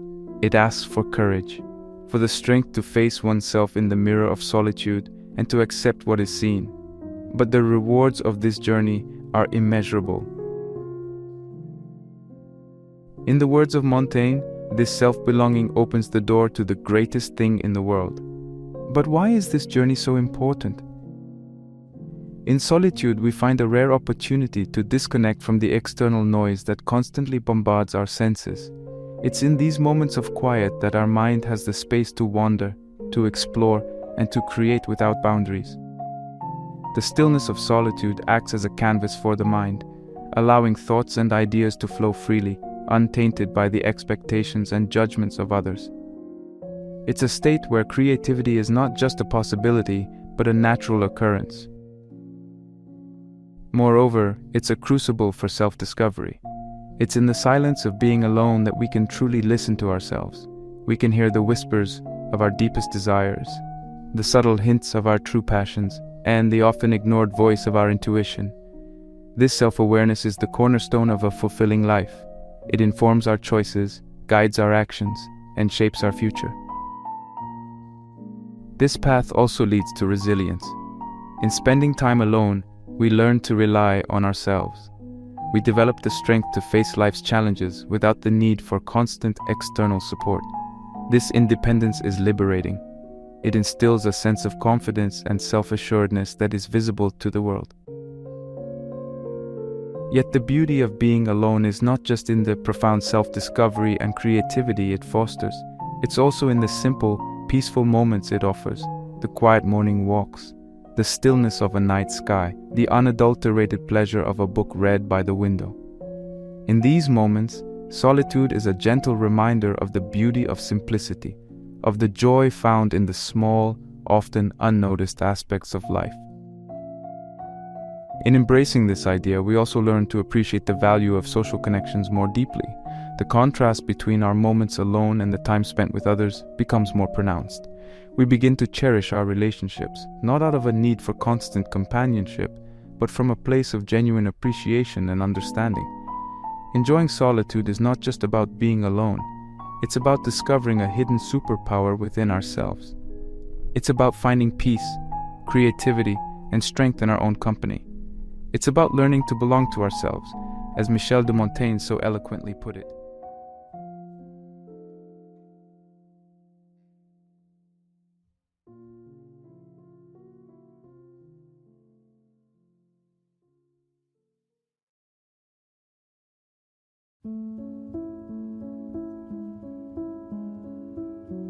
I live in that solitude which is painful in youth, but delicious in the years of maturity. Albert Einstein once remarked, capturing the transformative journey from the discomfort of aloneness in our younger years to the rich appreciation of it as we grow older. This evolution in our relationship with being alone mirrors our journey of self-discovery and personal growth. In youth, the idea of spending time by ourselves often comes laden with fears of loneliness or social rejection. Yet, as we mature, we come to realize that these quiet moments are not just gaps in our social calendar, but precious opportunities for introspection and self-understanding. The process of self-discovery is akin to an artist first facing a blank canvas. Initially, there's hesitation, a fear of the empty space, but gradually, as the artist's brush moves, a picture starts to emerge. Similarly, when we first begin to spend time with ourselves, we might feel discomfort or restlessness. However, as we continue this practice, layers of our personality, our desires, and our fears begin to reveal themselves. It is in these moments of reflection that we often find the most honest version of ourselves. This honesty is vital. It is the foundation upon which we can build a life that truly reflects who we are, not who we think we should be. Journaling, for instance, is an activity that can significantly aid this process. It allows us to converse with ourselves, to ask questions and ponder answers without judgment. Through writing, we can track our thoughts and emotions, observe patterns, and make connections that might not be apparent in the chaos of everyday life. Similarly, meditation offers a pathway to inner silence, a state where the noise of the world fades away, leaving us in a space of deep clarity and calm. Here, in the quietness, we can listen to the whispers of our inner voice, often drowned out in the din of our routine lives. Albert Einstein's perspective on aloneness as a tool for maturation resonates profoundly with this idea of self-discovery. His words suggest a recognition that the journey towards understanding oneself and the world is not one that can be undertaken amidst the constant distractions of a bustling life. It requires moments of isolation, periods where the mind can wander freely, unencumbered by the demands of society or the expectations of others. In these periods of reflection, our understanding of the world and our place in it crystallizes. We start to see things from a broader perspective, recognizing the interconnectedness of our experiences and the wider universe. This process of maturation through aloneness is not just about introspection, but also about building a relationship with oneself that is rooted in acceptance and understanding. It is about learning to appreciate our own company, to find comfort in our thoughts and dreams. This self-companionship becomes a source of strength, allowing us to face the world with confidence and resilience. It teaches us that while companionship and love from others are important, our first and most enduring relationship is with ourselves. As we evolve in our understanding of ourselves, our approach to personal growth also shifts. We begin to recognize that growth is not always about doing more or being more. Sometimes it is about being still, about listening and understanding. It is in these moments of stillness that we often find the insights that propel us forward, that help us to break through barriers and overcome obstacles. The journey of self-discovery and personal growth through aloneness is a paradoxical one. In stepping away from the world, we find a deeper connection to it. In turning inward, we discover universal truths, and in embracing the pain of isolation in youth, we unlock the delicious richness of maturity, a state where we are at peace with ourselves and the world around us. This journey is an essential part of the human experience, one that enriches our lives in myriad, often unexpected ways.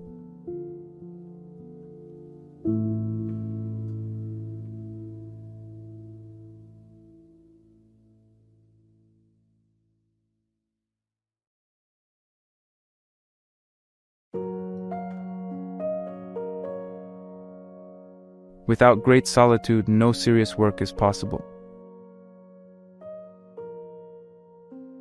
Pablo Picasso, a luminary in the world of art, once stated, shedding light on the profound relationship between creative work and the quietness of being alone.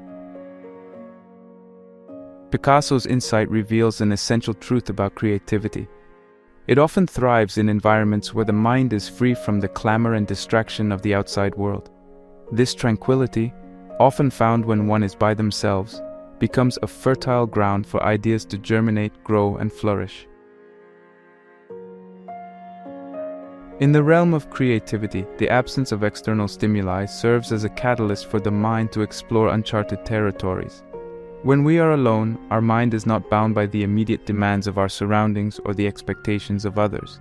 This freedom allows our thoughts to wander, to explore the recesses of imagination and possibility. In this state, ideas that may seem unconventional or even radical in a social setting can be contemplated and nurtured.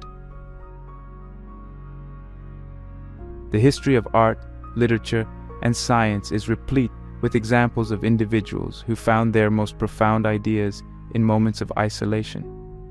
Engaging in creative activities alone, such as writing, painting, or brainstorming, is not just about producing something new. It is a process of self-discovery, a conversation between the creator and their inner self. When writing, for instance, the writer is not just putting words on a page. They are uncovering parts of their identity, beliefs, and perspectives that might not be evident even to themselves. Similarly, when painting, the artist does not merely create a visual expression, but embarks on a journey of personal expression and emotional exploration. These activities, when done in isolation, are unfiltered expressions of one's inner world, untainted by the need for external approval or validation. Picasso's emphasis on solitude as essential for serious creative work underlines the importance of a personal space where one's creative energies can be focused without interruption. This uninterrupted focus is crucial in the process of innovation and creation. It allows for a deep immersion in the task at hand, often leading to breakthroughs and insights that might not be achievable in a more distracted setting. The uninterrupted stream of consciousness that flows in these moments can lead to connections and ideas that are truly original and groundbreaking. Furthermore, the act of engaging in creative pursuits alone is in itself a form of meditation. It allows for a mindfulness that is deeply connected to the present moment, where the mind is fully engaged with the creative process. This engagement can be therapeutic, providing a respite from the stresses and strains of everyday life.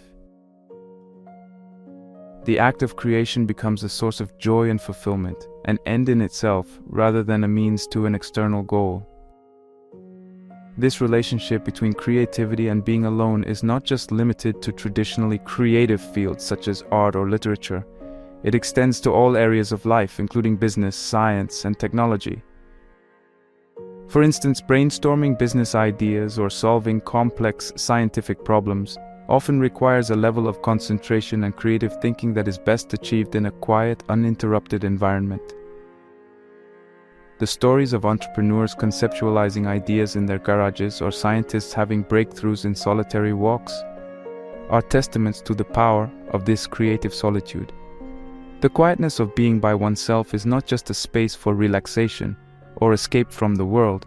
It is a dynamic and powerful environment where creativity is nurtured and cultivated. It is a space where the mind is free to explore, to innovate, and to create without boundaries. In embracing this tranquility, we open ourselves up to a world of endless possibilities and untapped potential. We allow ourselves to delve deeper into our thoughts and ideas, creating work that is not just serious, but often revolutionary.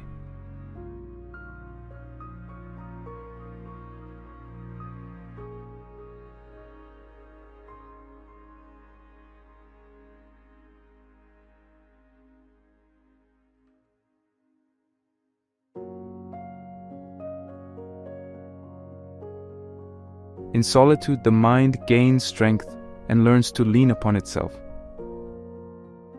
Laurence Sterne eloquently captures the essence of how being alone can fortify the mind and spirit. This concept is pivotal in understanding the role of introspective periods in developing resilience, inner strength, and independence.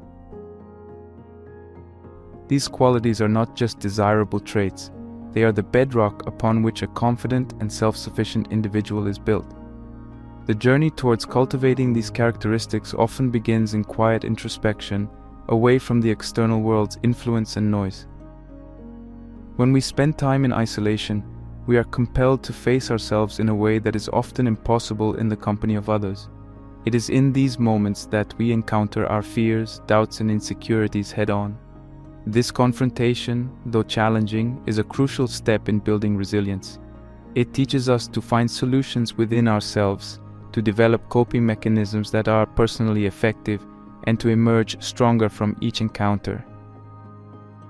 The process of overcoming these internal challenges is what forges the resilience that helps us navigate the external challenges of life. Building inner strength is similar to muscle training in physical fitness. Just as muscles grow stronger when they are exercised and pushed to their limits, the mind too develops fortitude when it is challenged. Engaging in activities alone, such as solo travel or learning a new skill, can be akin to a workout for the mind. These experiences push us out of our comfort zones and challenge our perceived limitations. They teach us to rely on our judgment, make decisions independently, and trust in our abilities. The sense of accomplishment that comes from successfully navigating a solo trip or mastering a new skill alone is a profound builder of inner strength. Laurence Sterne's perspective on the mind gaining strength in isolation underscores the importance of self-reliance. The ability to lean upon oneself is not born out of arrogance or a disdain for others' support. Rather, it is a recognition of one's own capabilities and the confidence to rely on them. This self-reliance is a powerful tool in life. It enables us to approach challenges with the belief that we have the resources within ourselves to overcome them. It also fosters a sense of independence that is liberating, knowing that while we may appreciate and seek the company and assistance of others, our success and well-being are not wholly dependent on them. Moreover, the pursuit of activities alone has an intrinsic value that goes beyond building resilience and inner strength. It cultivates a sense of independence that is deeply empowering. This independence is not just about being physically alone. It's about the mental and emotional autonomy that comes from knowing that one is capable of self-sustenance and self-direction. It's about the freedom to choose one's path, make decisions based on personal convictions, and live a life that is authentically one's own. The development of these qualities through periods of isolation is not a linear or easy journey. It involves moments of doubt, fear, and even failure. However, it is through navigating these challenges alone that we truly grow. Each obstacle overcome, each decision made, and each new skill learned while alone adds a layer to our resilience, strengthens our inner core, and bolsters our independence. Laurence Sterne's insight into the strengthening effect of isolation on the mind is a profound observation of human development. The journey through isolation is not just about enduring being alone. It's about what we learn, how we grow, and the strength we gain in the process. It's about developing the resilience to face life's adversities, the inner strength to stand firm in our convictions, and the independence to carve our own path.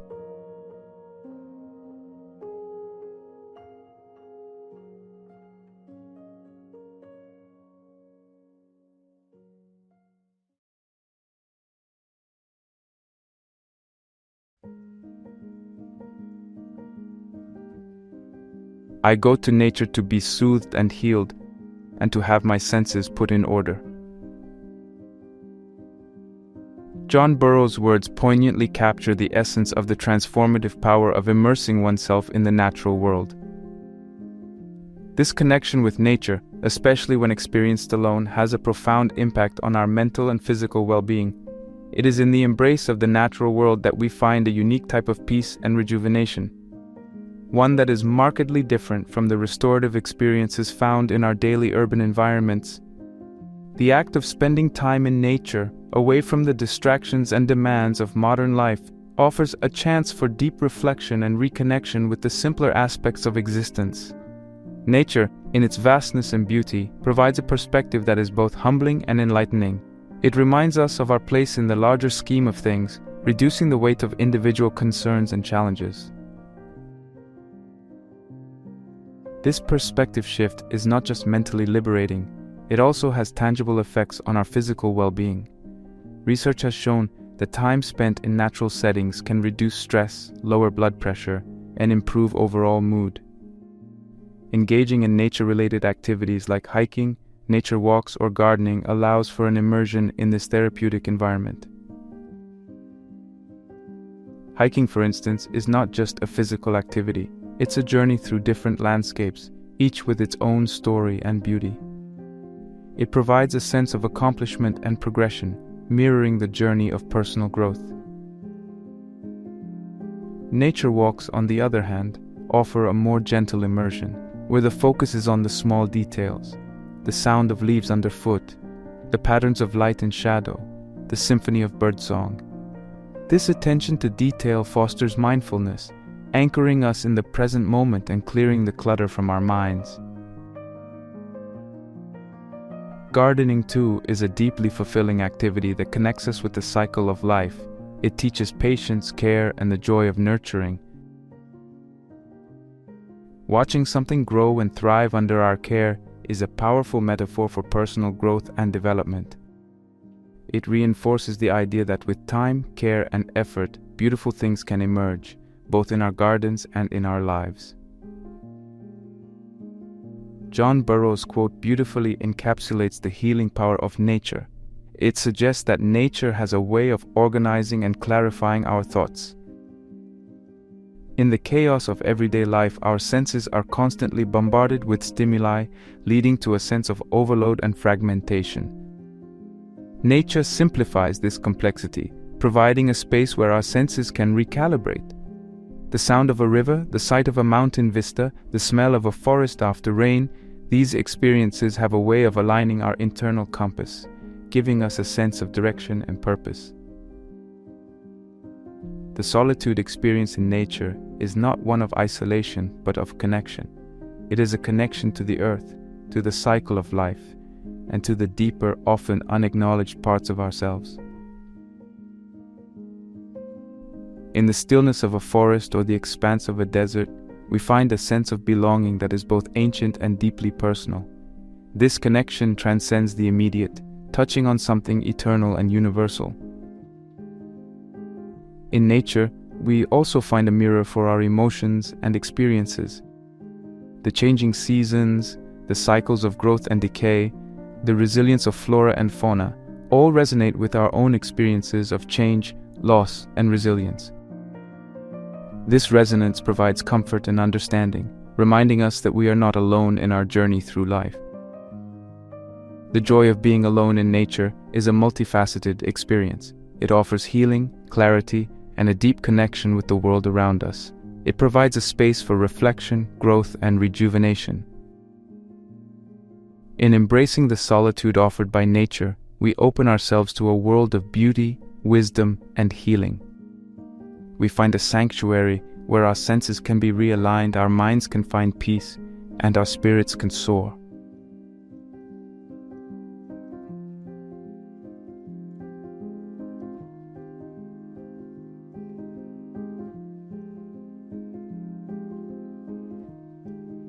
Loneliness is the poverty of self. Solitude is the richness of self. May Sarton's words offer a profound distinction between loneliness and being alone, a theme central to understanding and embracing the power of one's own company. This differentiation is crucial, as misconceptions about loneliness often lead to a fear of spending time alone, a fear that can deprive us of the many benefits that introspective solitude can bring. Loneliness is typically characterized by a feeling of emptiness and isolation, a sense that something is missing, often accompanied by sadness or anxiety. It is an emotional response to a perceived lack of connection or companionship. Solitude, in contrast, is a state of being alone without being lonely. It is a conscious choice to spend time with oneself, an opportunity to engage in reflection, creativity, and personal growth. Unlike loneliness, which is often seen as a negative state, solitude can be a rich and fulfilling experience, a time of self-enrichment and discovery. One of the first steps in overcoming the fear of loneliness is understanding and acknowledging these differences.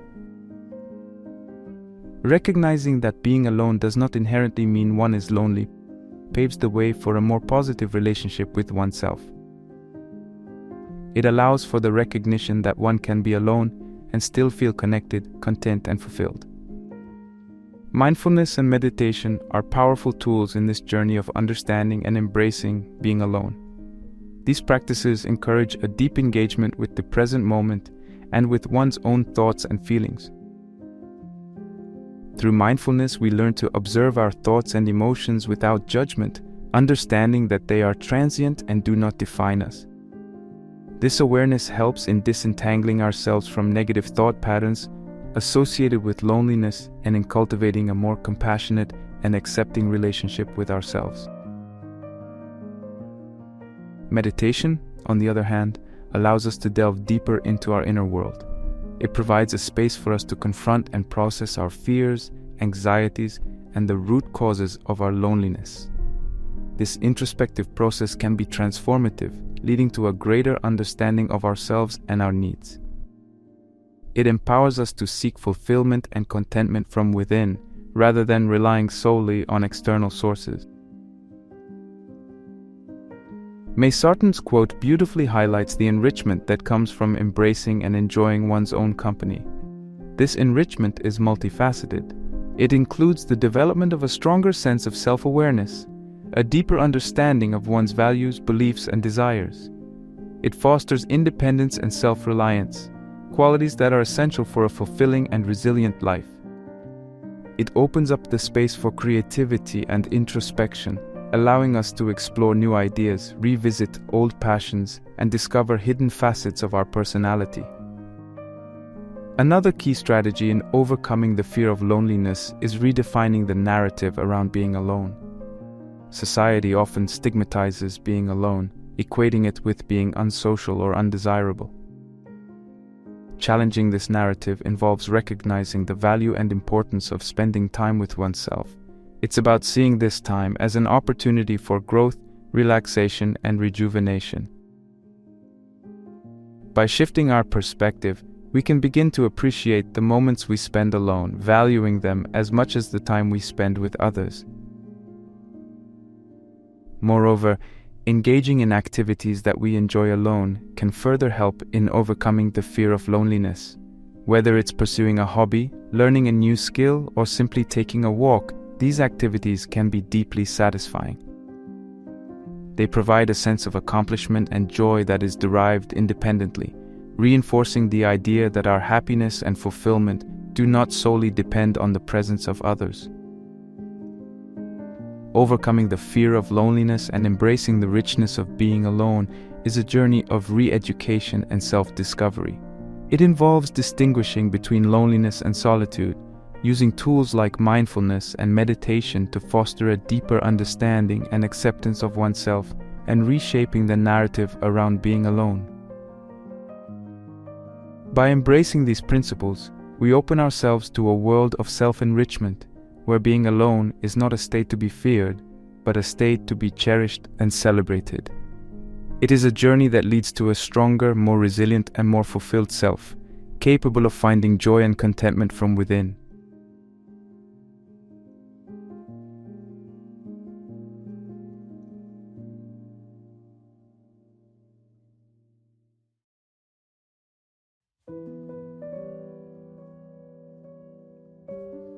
We need solitude because when we're alone, we're free from obligations. We don't need to put on a show, and we can hear our own thoughts. Tamim Ansari insightfully highlights the liberating aspect of being alone. This statement underscores the importance of finding a balance between social interaction and personal time. In our increasingly connected world, where the lines between public and private life are often blurred, maintaining this balance is crucial for a well-rounded and fulfilling life. This equilibrium is not just about time management, it's about nurturing both our social selves and our inner selves. The freedom from obligations and the absence of a need to put on a show that Ansari speaks of is a significant benefit of spending time alone. In social settings, there is often a conscious or unconscious pressure to conform to certain norms and expectations. We tailor our words, actions, and even thoughts to fit into the social fabric around us. While this adaptability is a valuable social skill, it can also be exhausting and at times inauthentic. In contrast, when we're alone, we're free to be our true selves. We can explore our thoughts and feelings without fear of judgment or the need to please others. This authenticity is vital for personal growth and self-understanding. However, while the value of being alone is undeniable, it is equally important to recognize the importance of social interaction. Humans are inherently social beings, and our connections with others play a critical role in our happiness and mental well-being. Social interactions provide support, enable shared experiences, and foster a sense of belonging. They allow us to share our joys, sorrows, and discoveries, contributing to our emotional and psychological development. The key, therefore, lies in finding the right balance between these two states. This balance is not a one-size-fits-all formula. It varies from person to person, depending on individual needs, personalities, and circumstances. For some, a greater proportion of time might need to be spent in social settings to fulfill their emotional and psychological needs, while for others, more time spent alone might be essential for their well-being. Achieving this balance requires introspection and self-awareness. It involves understanding our needs and respecting our limits. It means recognizing when we need to withdraw from the world to recharge and when we need to engage with others to enrich our lives. This awareness can be cultivated through practices like mindfulness and self-reflection, helping us to tune into our mental and emotional states. Furthermore, balancing social life and time alone is not just about quantity, but also about quality. Quality social interactions where we feel genuinely connected and engaged can be deeply fulfilling. Similarly, the quality of our time alone matters. It's not just about being alone, but about how we use that time. Whether we spend it engaging in activities that nurture our soul, reflecting on our experiences, or simply resting and rejuvenating. Tamim Ansari's perspective on the space for authenticity and personal freedom that being alone provides is a crucial component of this balance. It reminds us that while social interactions are essential, they should not come at the cost of losing our authentic selves. The freedom to hear our own thoughts and be true to ourselves is just as important as the joy and fulfillment we derive from our relationships with others. The balance between social life and personal time is a dynamic and ongoing process. It requires conscious effort and continuous adjustment. It's about creating a life where we can enjoy the company of others while also cherishing the moments we spend alone. By achieving this balance, we can live a life that is not only fulfilling but also authentic, a life where we can be true to ourselves, and still be an integral part of the social world around us. This balance is not just desirable, it's essential for our overall well-being and happiness.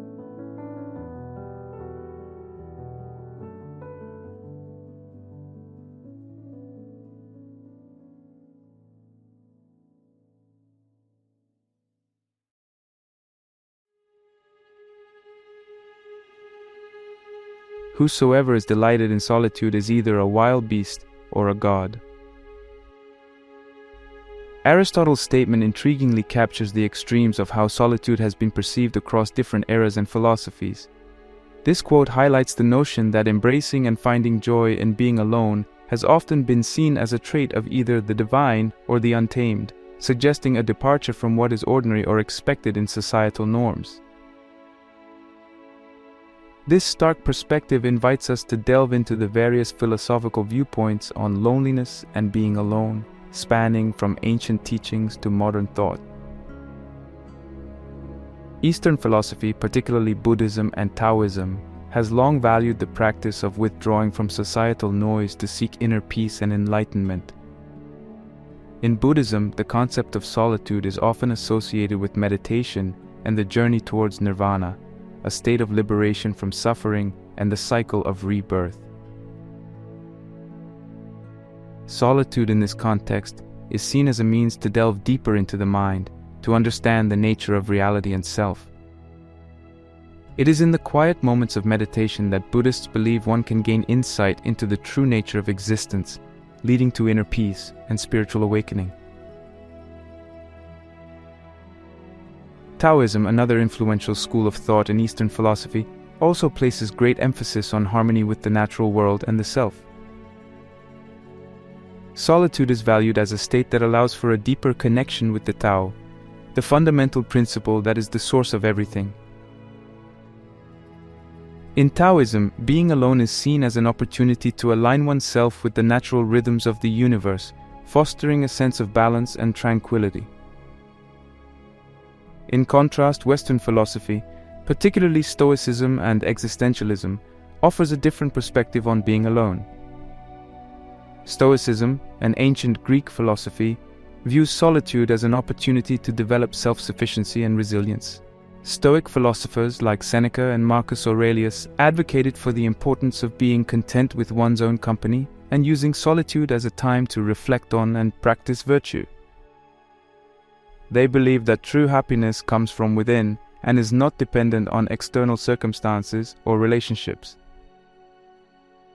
Existentialism, a more modern philosophical movement, also places significant value on being alone, but for slightly different reasons. Existentialist thinkers like Jean-Paul Sartre and Friedrich Nietzsche emphasize the importance of individual existence, freedom, and choice. For existentialists, being alone is crucial for authentic existence.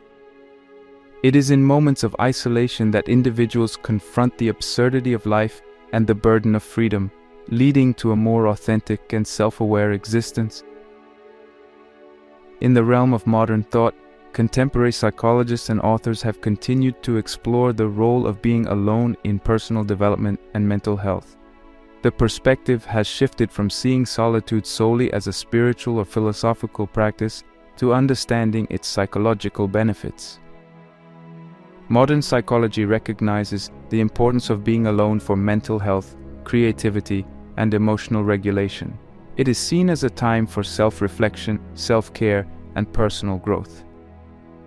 Authors like Susan Cain, in her book, Quiet, The Power of Introverts in a World That Can't Stop Talking, have highlighted the societal undervaluation of being alone and introversion, advocating for a better understanding and appreciation of these states.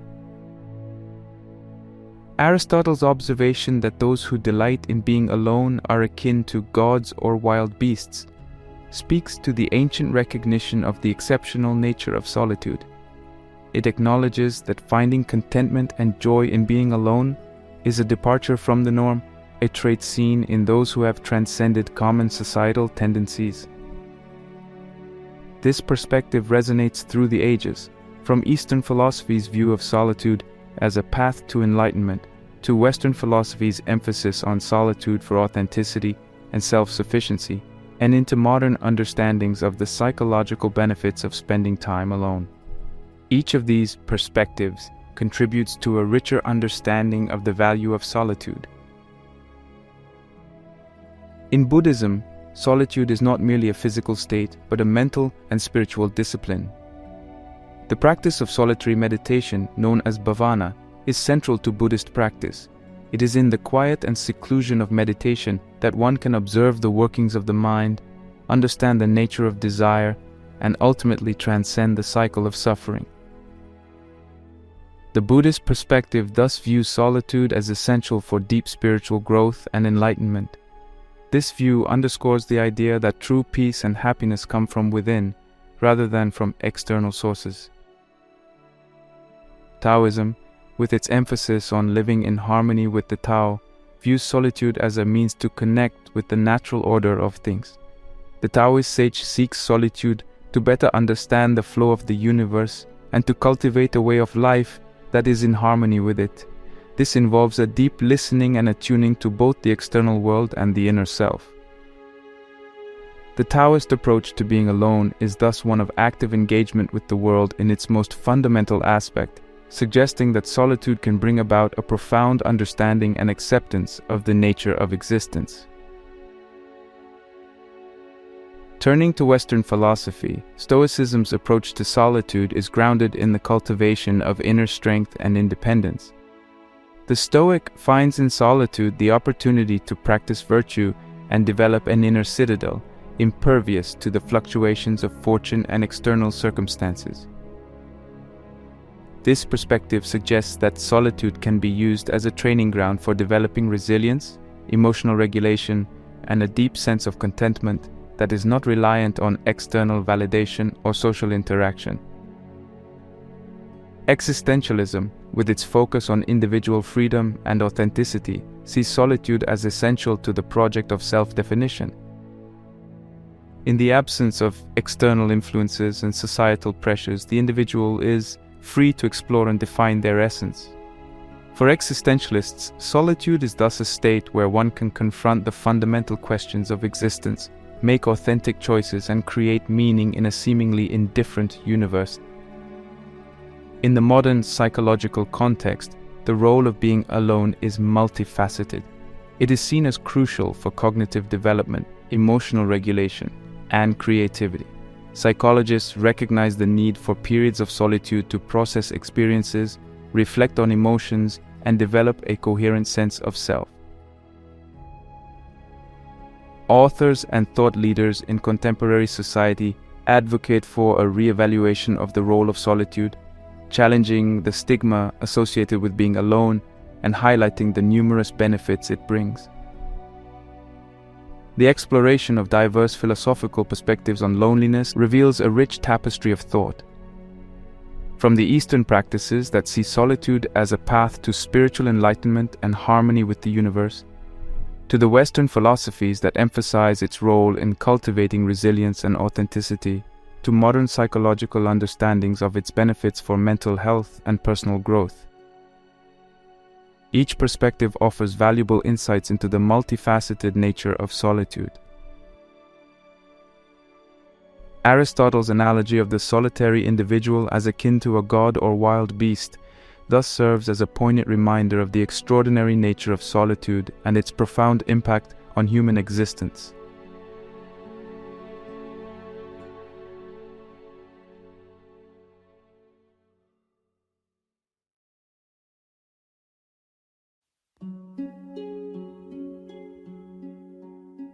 As we end our exploration into the nature of solitude and loneliness, it's important to reflect on the key insights gleaned from various philosophical, psychological, and personal perspectives.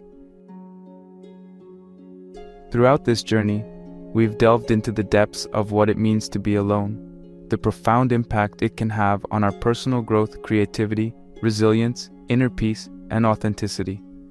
We've seen how different cultures and philosophical schools view solitude and how these views have evolved over time to shape our modern understanding of this essential human experience.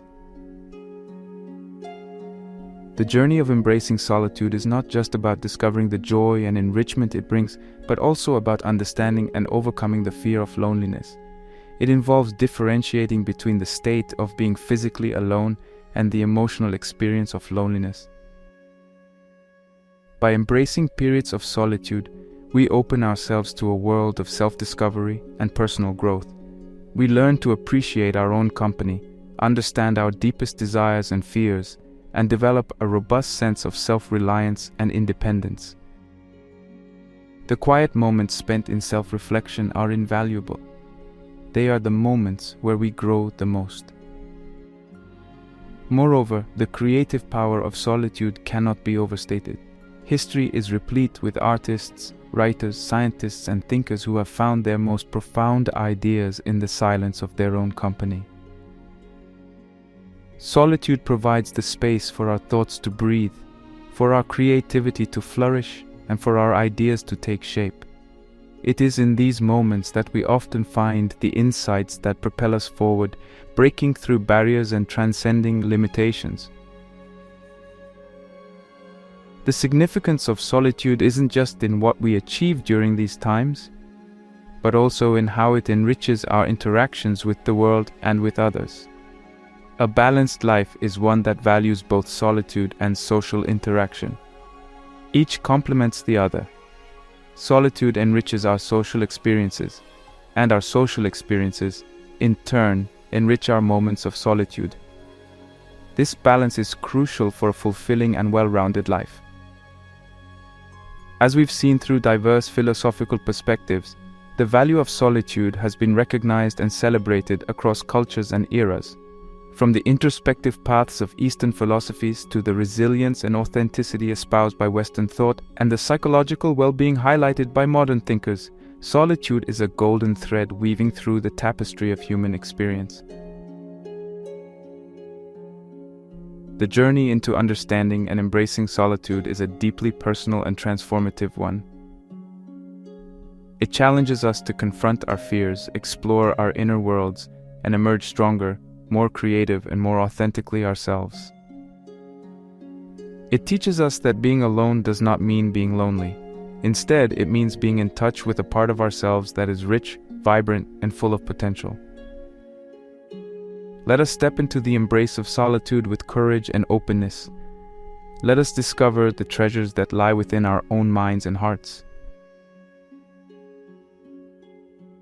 Let's remember that in the quiet moments of being alone, we are in the company of the most important person in our lives, ourselves. And in these moments, we have the opportunity to grow, to create, to reflect, and to become the best versions of ourselves. Remember, solitude is not just a state of being, it's a state of becoming. It's where we meet ourselves, where we dance with our thoughts, where we nurture our dreams, and where we forge our paths. Embrace it, cherish it, and let it guide you to a life of depth, fulfillment, and authentic happiness.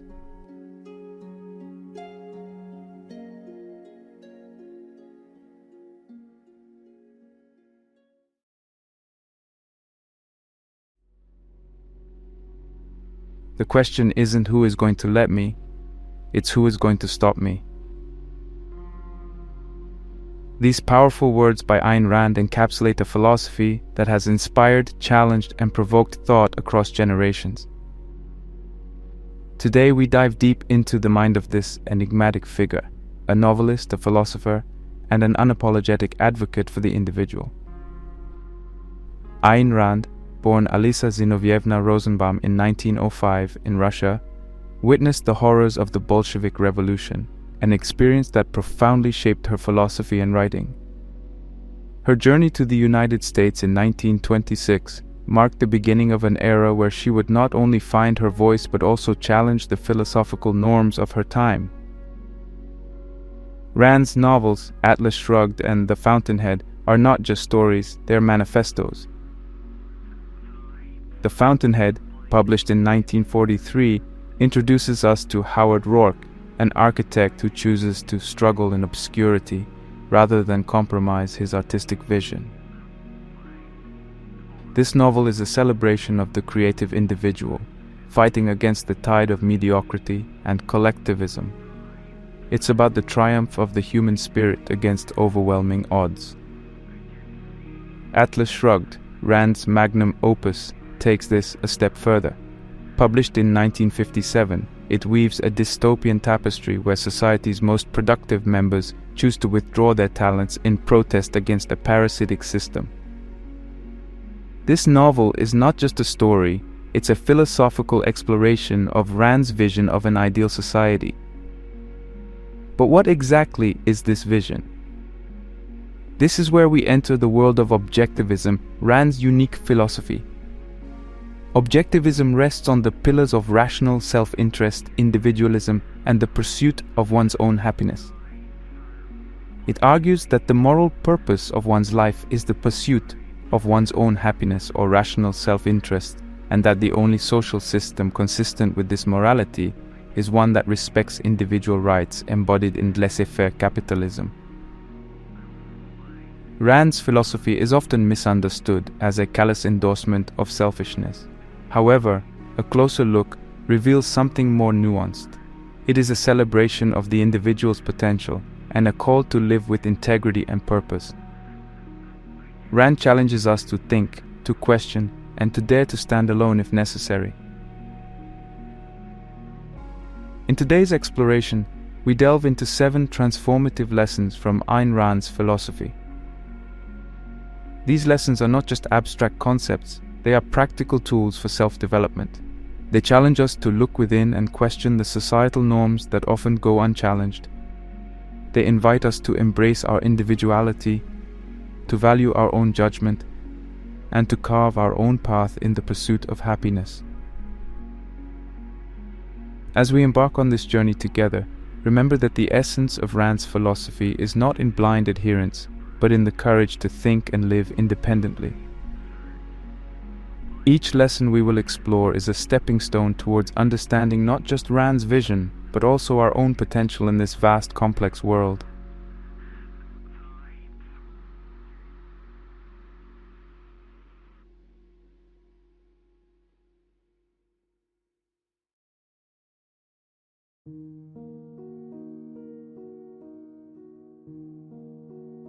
Moving on from our introduction to Ayn Rand and her philosophy, we now delve into the first of the 7 transformative lessons from her teachings, the virtue of selfishness.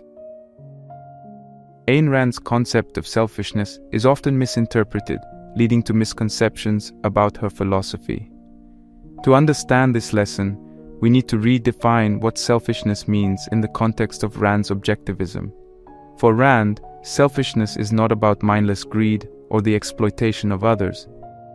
Instead, it is about rational self-interest, the understanding that one's primary moral obligation is to achieve one's own well-being and happiness. Rand famously said, "To say I love you, one must first know how to say the I." This encapsulates her belief that understanding and valuing oneself is a prerequisite to meaningful relationships and contributions to society. She argues that only when individuals prioritize their values and goals can they truly live fulfilling lives and in turn positively impact those around them. This concept directly challenges the traditional view that regards selfishness as inherently negative. Conventional moral teachings often promote self-sacrifice and altruism as the highest virtues, suggesting that prioritizing one's own interests is morally wrong. Rand turns this notion on its head, asserting that sacrificing one's own values and well-being for others is not only detrimental to oneself, but also to society. She believed that a society that respects individual rights and fosters self-responsibility would be more just and prosperous. To illustrate this, consider the story of a brilliant scientist who sacrifices his research to please his family, or an artist who abandons her vision to conform to societal standards. In both scenarios, the individuals deny their true selves, leading to a life of regret and unfulfilled potential. Conversely, imagine these individuals pursuing their passions and using their unique talents to their fullest. Not only would they achieve personal happiness and fulfillment, but they would also contribute significantly to society. Rand's idea of rational self-interest does not advocate for a life devoid of generosity or kindness. Rather, it suggests that these virtues should stem from a genuine alignment with one's values, and not from a sense of duty or guilt. For instance, a businessman who invests in a venture he truly believes in, or a teacher who dedicates her life to education because it's her passion, are both practicing Rand's ideal of rational self-interest. This lesson, therefore, is a call to introspect and identify what truly matters to us as individuals. It encourages us to set goals that resonate with our deepest values and to pursue them diligently. In doing so, we are not only asserting our right to personal happiness, but also setting a foundation for a life that is rich, fulfilling, and authentic. As we reflect on this lesson, it's important to recognize the courage it takes to live by this principle. It requires us to sometimes stand against societal norms, to face criticism, and to uphold our convictions even when it's challenging. Yet, the reward is a life lived on our own terms, a life where we are the authors of our destiny. The virtue of selfishness as taught by Ayn Rand is not about egotism or disregard for others. It's about recognizing and honoring our own worth, aspirations, and happiness. It's a celebration of the human spirit and its potential for greatness when unshackled from the chains of self-denial and sacrificial morality. As we progress through the other lessons from Rand's philosophy, this foundational concept of rational self-interest will be a recurring theme underpinning the journey towards self-development and personal excellence.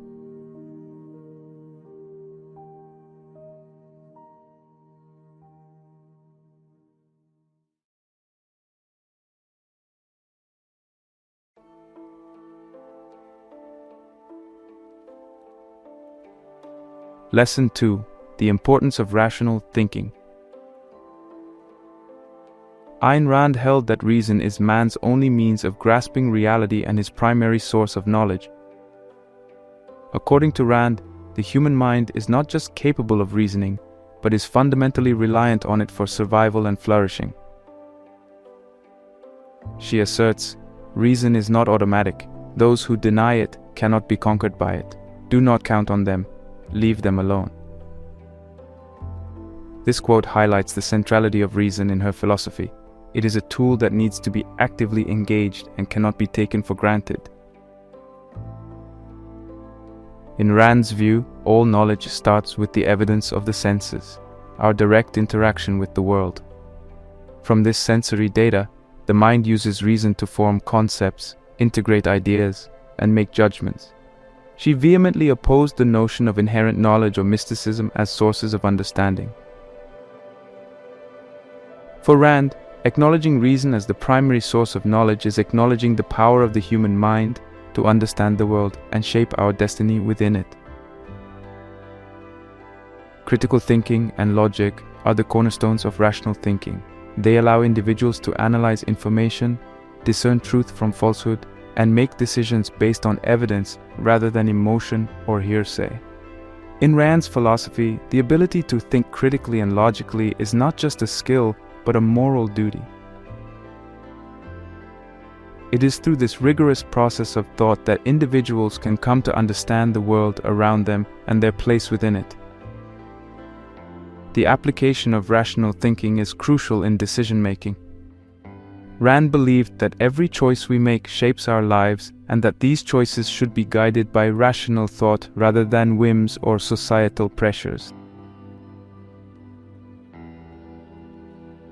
This means evaluating options based on their long-term consequences, potential benefits, and alignment with one's values and goals. It is through this reasoned evaluation that individuals can make choices that lead to true fulfillment and success. Rand's emphasis on rational thinking extends to ethics as well. She argues that to live morally, one must live rationally. This means making ethical choices based on a rational understanding of one's self-interest, the facts of reality, and the potential impact on one's life and goals. For Rand, ethical living is not about following arbitrary rules or commands, but about making choices that are in one's rational best interest. In the context of society, Rand advocates for a system where rational thinking is at the forefront of public discourse and policy. She believed that a society that values reason is one that promotes freedom, innovation, and progress. In such a society, individuals are free to think, to question, and to innovate, leading to advancements in science, technology, and the arts.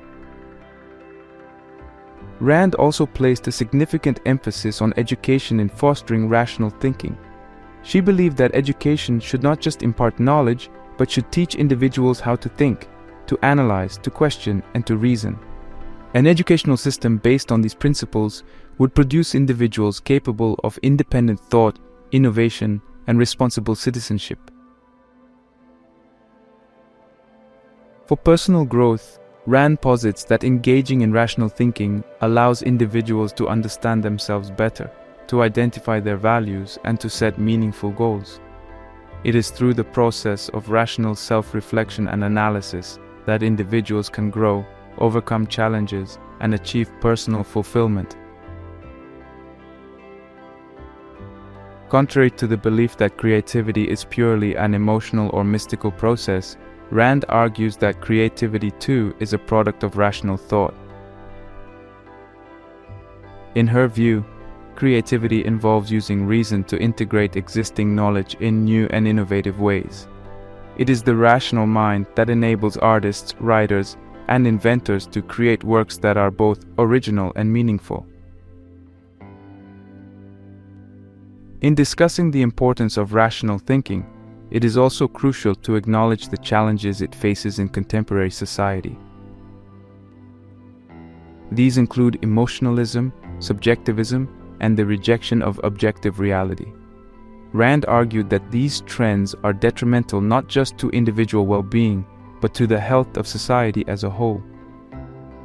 She advocated for a culture that values and promotes rational discourse, scientific inquiry, and objective analysis. The lesson of the importance of rational thinking in Ayn Rand's philosophy is a call to recognize and embrace reason as our primary tool for understanding the world, making decisions, and living ethically.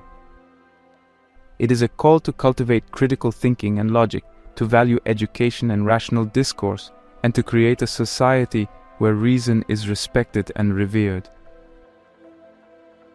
Embracing this lesson is not just about acquiring knowledge. It is about building a foundation for a life of purpose, achievement, and true happiness.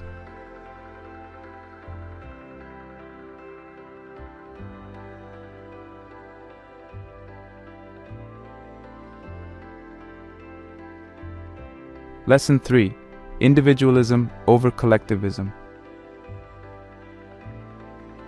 Ayn Rand staunchly believed in the supremacy of individual rights and freedoms over any form of collective or state control.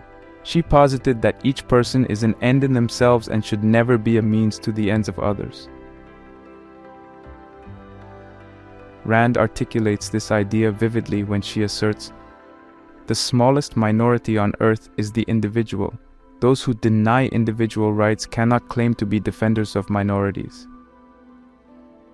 This statement underscores her belief that the protection of individual rights is the only true safeguard against tyranny and oppression. For Rand, individualism is not just a personal stance, but the bedrock of a just and progressive society. She envisioned a social order where individuals are free to pursue their own lives and happiness, unencumbered by undue state control or collective coercion. In her novel Atlas Shrugged, the protagonists epitomize this ideal. They are individuals who assert their right to live and work on their own terms, rejecting the demands of a society that seeks to exploit their talents and creativity for the so-called common good. Rand believed that individualism is the fountainhead of creativity and innovation.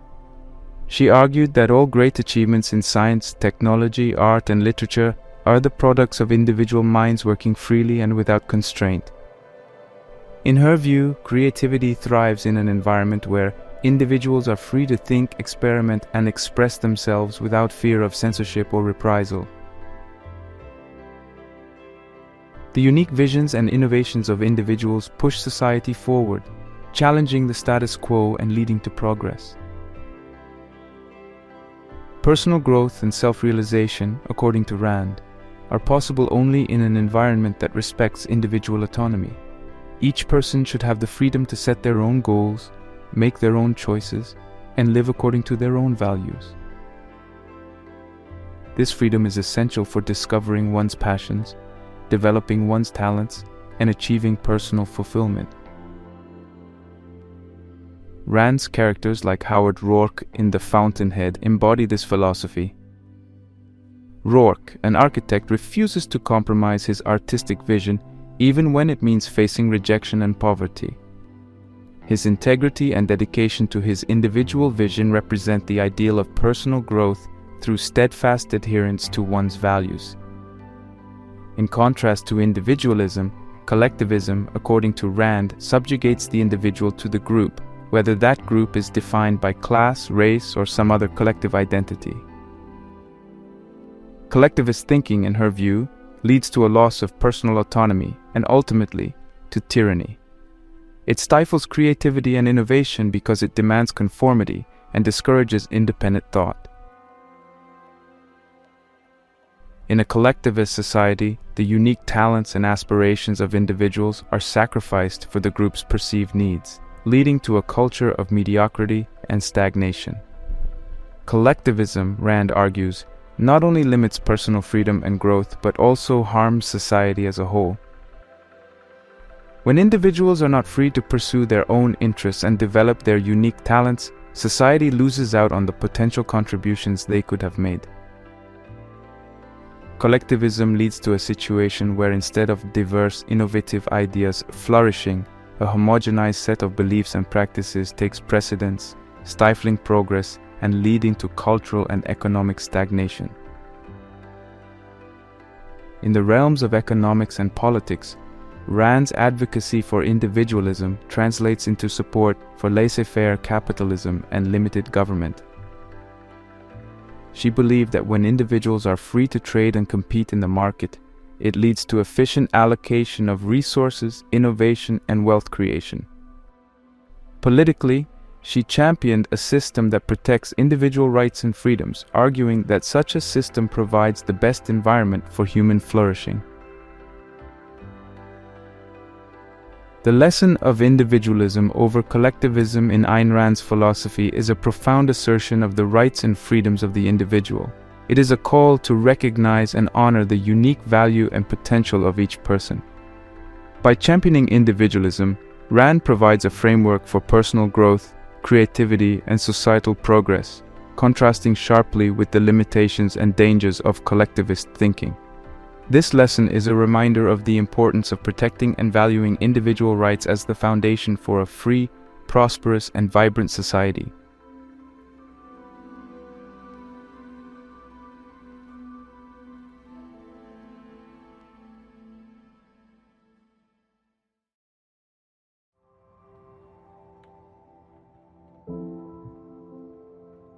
Lesson 4. The role of purpose. Ayn Rand passionately advocated for the idea that having a central purpose in life is essential for happiness and success. She believed that purpose acts as the guiding force in an individual's life, providing direction and meaning. In her words, a central purpose serves to integrate all the other concerns of a man's life. It establishes the hierarchy, the relative importance of his values. It saves him from pointless inner conflicts. This statement encapsulates her belief that a life without purpose is a life adrift, susceptible to external influences and internal confusion.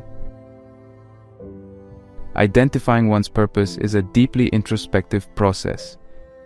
It involves looking inward to understand what truly drives and motivates you as an individual. This could be a passion for a particular field, a desire to achieve a specific goal, or a dedication to a set of values. Rand's characters often embody this pursuit of purpose, such as Rourke in The Fountainhead, whose purpose is his architectural vision, or Dani Taggart in Atlas Shrugged, driven by her love for running the railroad and making it successful. The journey to finding one's purpose often begins with self-reflection and a deep examination of one's values, interests, and talents. It's about asking oneself questions like, what am I passionate about? What gives me a sense of satisfaction and fulfillment? What are my natural talents and strengths? How can I contribute to the world in a meaningful way? This process may take time and can involve trial and error as individuals explore different paths and learn more about themselves. Once a sense of purpose is identified, the next step is to actively pursue it. This involves setting specific, achievable goals that align with one's purpose. It requires determination, resilience, and a willingness to overcome obstacles and challenges. Pursuing one's purpose often demands stepping out of comfort zones, taking risks, and making sacrifices. However, the fulfillment and satisfaction derived from living a purpose-driven life make these challenges worth confronting. Rand emphasizes the importance of aligning one's actions with their life's purpose. This means consistently making choices and decisions that support and advance one's central purpose. It involves prioritizing activities and commitments that are in line with one's goals and values and saying no to those that are not. This alignment is crucial for maintaining focus, conserving energy, and making consistent progress towards one's goals. In Rand's view, happiness and success are byproducts of living in accordance with one's purpose. When individuals engage in work and activities that resonate with their core values and aspirations, they experience a sense of joy and accomplishment. This is not a transient happiness, but a deep, enduring sense of fulfillment that comes from knowing one is living authentically and making a meaningful contribution to their chosen field or cause. Living a purpose-driven life also has a significant impact on one's self-esteem. Achieving goals and realizing one's vision fosters a sense of competence and self-worth. It reinforces the belief in one's abilities and the value of one's contributions. High self-esteem in turn fuels further achievements, creating a positive cycle of growth and success. Pursuing one's purpose is not without its challenges. It often involves facing skepticism, criticism, and opposition. As illustrated in Rand's novels, where her protagonists battle societal norms and expectations. However, these challenges are integral to the journey and test the strength of one's commitment to their purpose. The lesson of the role of purpose in Ayn Rand's philosophy is a powerful call to action. It urges individuals to find their central purpose in life and to align their actions with this purpose. This alignment is not just a path to personal happiness and success. It is a moral imperative that drives individuals to achieve their fullest potential. Embracing this lesson means embarking on a journey of self-discovery, setting meaningful goals, and living a life that is true to one's deepest values and aspirations.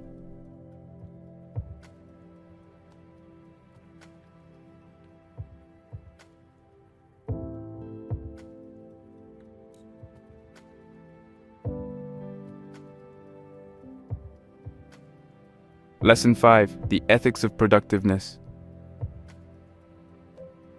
In Ayn Rand's philosophy, productiveness is not just a practical necessity, but a moral virtue. She asserts that the act of creating value through productive work is not merely a means to an end, but an end in itself. Rand eloquently states, "Productive achievement is a consequence and an expression of health and self-esteem." For Rand, productiveness is an expression of one's rationality, a manifestation of one's ability to think, plan, and create. It is through productive work that individuals can actualize their ideas, utilize their skills, and contribute to society. Productiveness, in Rand's view, is the process through which humans sustain their existence and improve their quality of life. It involves applying one's mind and effort to create goods, services, or ideas that have value.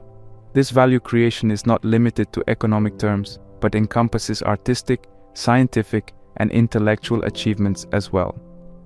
Rand's characters, like Hank Rearden in Atlas Shrugged, epitomize this virtue through their dedication to their work and their relentless pursuit of innovation and excellence. Productive work plays a vital role in building and maintaining self-esteem. Rand believed that self-esteem is rooted in the knowledge that one is capable of facing the challenges of life. Through productive work, individuals not only prove their competence to themselves, but also gain a sense of pride and accomplishment. This sense of achievement is crucial for an individual's self-worth and overall well-being. To find meaning and value in one's work, it is essential to engage in a career or occupation that aligns with one's skills, interests, and values. This involves introspection to understand what one is passionate about and what kind of work resonates with one's personal identity. It means seeking roles that challenge and engage, where the individual can see the impact of their efforts and feel a sense of contribution. Setting clear and achievable career goals is another important aspect of finding meaning in work. Goals provide direction and a sense of purpose in one's professional life. They should be challenging yet realistic, pushing the individual to grow while providing a clear path to success.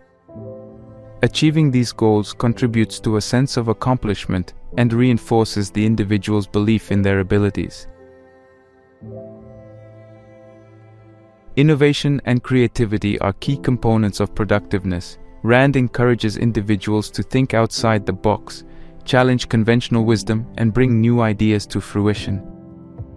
This creative aspect of work is not confined to traditionally creative fields. It applies to all forms of productive work, from entrepreneurship to scientific research to the arts. Continuous learning and skill development are crucial for maintaining and enhancing one's productiveness. In an ever-changing world, staying abreast of new technologies, methodologies, and industry trends is vital. This not only enhances an individual's ability to contribute effectively, but also ensures ongoing personal and professional growth. While emphasizing the importance of work, it is also important to balance professional commitments with other aspects of life. This includes personal relationships, leisure activities, and personal health. A balanced life ensures that one is not only productive, but also healthy and fulfilled in all areas. In any productive endeavor, challenges and setbacks are inevitable. Rand's philosophy teaches resilience in the face of obstacles. It's important to view challenges as opportunities for growth and learning, rather than as insurmountable barriers. Persistence, adaptability, and a positive attitude are key in overcoming these obstacles and continuing on the path of productive work. The lesson of the ethics of productiveness in Ayn Rand's philosophy is a celebration of the human capacity to create, innovate, and add value to the world. It underscores the importance of productive work in achieving self-esteem, personal growth, and fulfillment. By embracing productiveness as a moral virtue, individuals can lead a life of purpose, contribute meaningfully to society, and achieve a sense of satisfaction and pride in their accomplishments.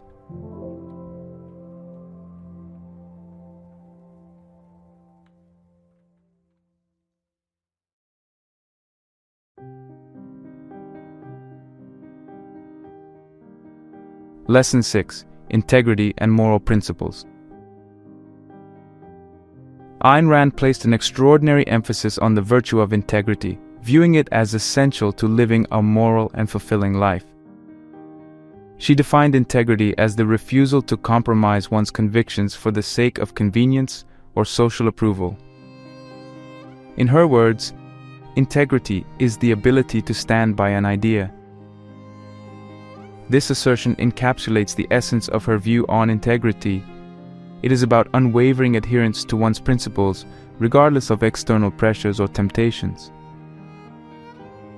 For Rand, principles are not abstract concepts, but practical guidelines for living. They are derived from a rational understanding of reality and one's nature as a rational being. Living by these principles means making choices and taking actions that are aligned with one's core beliefs and values. This congruence between belief and action is what defines a person of integrity. Integrity is intrinsically linked to authenticity. By consistently acting in accordance with one's beliefs, an individual maintains their true self. This authenticity breeds a deep sense of self-respect and confidence. It allows individuals to lead a life that is not only morally upright, but also psychologically healthy. Rand's protagonists like John Galt in Atlas Shrugged embody this ideal. Their actions are a direct expression of their values, making them paragons of integrity and authenticity. Identifying one's moral principles is an introspective process. It involves examining one's beliefs, values, and the reasons behind them. This examination should be grounded in reason and objective reality. It requires asking oneself questions like, what do I consider right and wrong? What values are non-negotiable for me? What principles do I want to guide my life? The answers to these questions form the foundation of one's moral framework. Upholding one's moral principles often requires courage and resilience, especially when these principles are challenged by external circumstances or popular opinion. It involves making decisions that may be difficult or unpopular, but are in alignment with one's ethical beliefs. This commitment to principles, even in the face of adversity, is what characterizes a person of integrity. Consistency in action and belief is crucial for maintaining integrity. This means not only espousing certain values, but also living them out in one's daily life. It involves aligning one's actions, decisions, and interactions with others with one's stated beliefs and values. This consistency reinforces one's sense of self and provides a clear guide for behavior in various situations. Integrity also plays a vital role in relationships. It involves being honest and transparent with others, keeping promises, and respecting others' rights and boundaries. Relationships grounded in integrity are built on trust and mutual respect, forming a solid foundation for healthy and lasting connections. Living with integrity fosters personal growth. It challenges individuals to constantly evaluate and refine their beliefs, to learn from their experiences, and to develop a deeper understanding of themselves and the world around them. Integrity acts as a compass, guiding individuals towards actions and decisions that lead to personal and moral development. Conflicts of integrity where one's values or principles are tested are inevitable. Handling these conflicts requires a clear understanding of one's values and the willingness to make tough choices. It may involve compromise in non-essential areas, but never at the cost of one's core principles. Navigating these conflicts with honesty and courage is integral to maintaining one's integrity. The lesson of integrity and moral principles in Ayn Rand's philosophy underscores the importance of living a life congruent with one's beliefs and values. It is a call to identify and uphold personal moral principles, to act consistently with these principles, and to do so with honesty and courage. Embracing this lesson leads not only to moral rectitude, but also to a life marked by authenticity, self-respect, and profound personal fulfillment.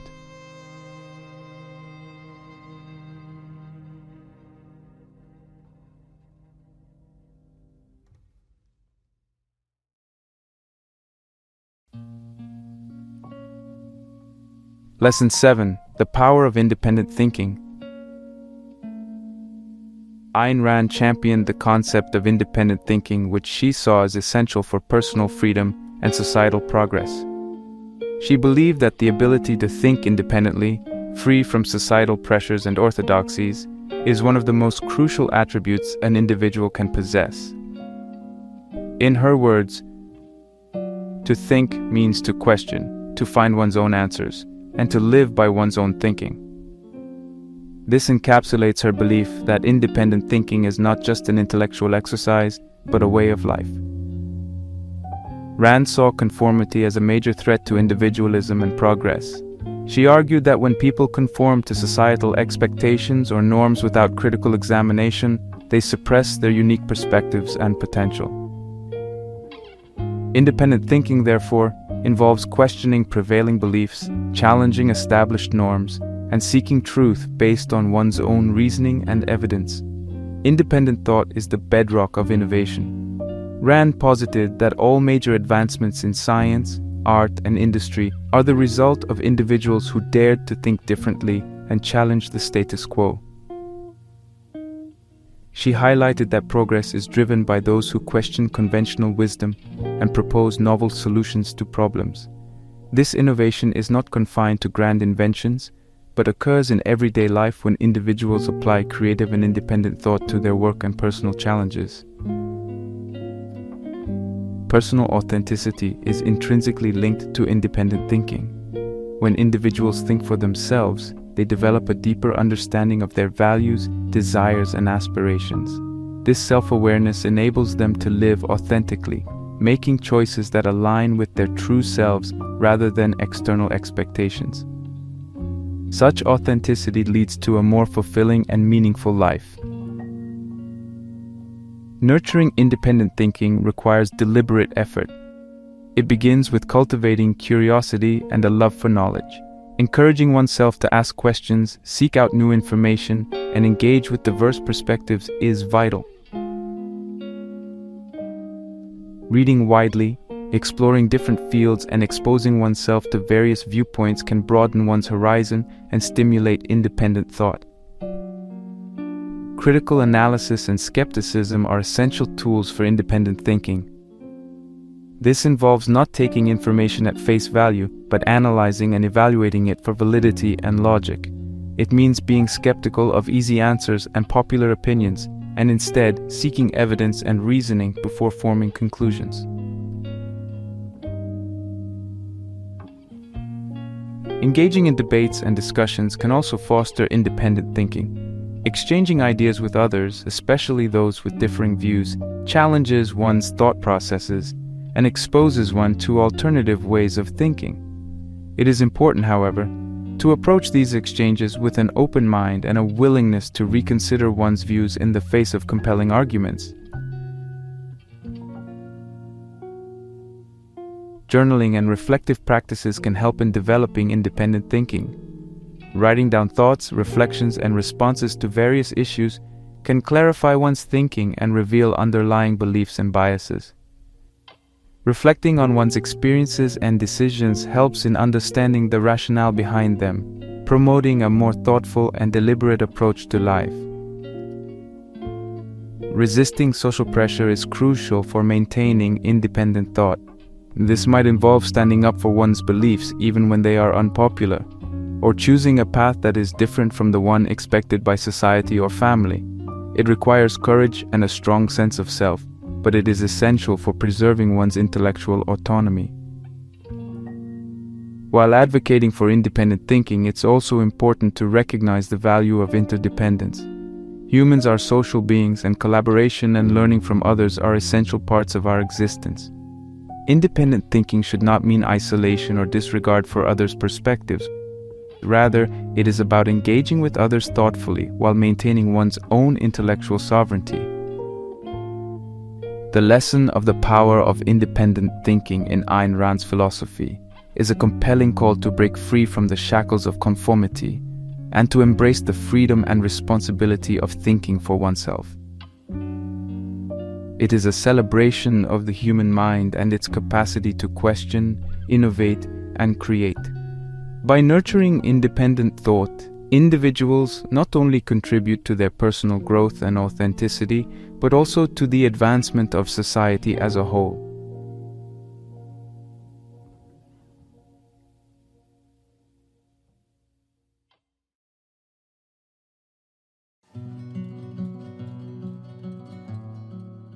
As we draw our exploration of Ayn Rand's philosophy to a close, It's essential to reflect on the profound and actionable insights her teachings offer. Each lesson we've dissected not only challenges conventional paradigms, but also provides a robust framework for personal growth and self-actualization. Let's briefly revisit these pivotal lessons. 1. The virtue of selfishness. We began by exploring Rand's redefinition of selfishness as rational self-interest, challenging conventional morality that often demonizes self-focus. This lesson invites us to prioritize our values and goals for a fulfilling life, reorienting our understanding of what it means to truly care for oneself. 2. The importance of rational thinking. We delved into the significance of reason as the primary source of knowledge, advocating for a life guided by logic and critical thinking. This lesson is a reminder of the power of our minds to discern truth, make informed decisions, and lead a reasoned life. 3. Individualism over collectivism. Rand's preference for individual rights over collective control underscores the importance of personal freedom and autonomy. This lesson celebrates the unique potential of each individual and warns against the dangers of conformist thinking. 4. The role of purpose. We examined the crucial role of having a central purpose, highlighting how it directs our actions and decisions towards fulfillment and success. This lesson encourages us to introspect, identify our passions, and align our lives with these guiding stars. 5. The ethics of productiveness. Rand's view of productive work as a moral virtue emphasizes the creation of value as an expression of our abilities and a contribution to society. This lesson teaches us the importance of finding meaning in our work and the joy of achieving through our efforts. 6. Integrity and moral principles. We discussed the significance of living by one's principles, emphasizing that integrity and consistency in actions foster authenticity and self-respect. This lesson is a call to uphold our moral values even in the face of adversity. 7. The power of independent thinking. Finally, we explored the importance of thinking independently, free from societal pressures, fostering innovation and personal authenticity. This lesson encourages us to question, to seek our own answers, and to live by the conclusions we reach through our reasoning. As we reflect on these lessons, it becomes evident that Rand's philosophy is not just a set of abstract ideas, but a practical guide for living a fulfilling and meaningful life. These lessons challenge us to reassess our beliefs, to strive for personal excellence, and to live with purpose and integrity. They invite us to embrace our individuality, to think critically, and to contribute productively to the world around us. I encourage you to ponder how these lessons resonate with your life and aspirations. How can you apply these principles to enhance your personal and professional journey? In what ways can these insights transform your approach to challenges and opportunities? I urge you to take these lessons to heart. Let them be a catalyst for self-examination and growth. Embrace the journey of discovering your true self, of living by your values, and of making your unique mark on the world. Remember, the path to a fulfilling life is paved with the bricks of purpose, integrity, and independent thought. Ayn Rand's philosophy offers a powerful message that each individual has the capacity to lead a life of extraordinary meaning and achievement.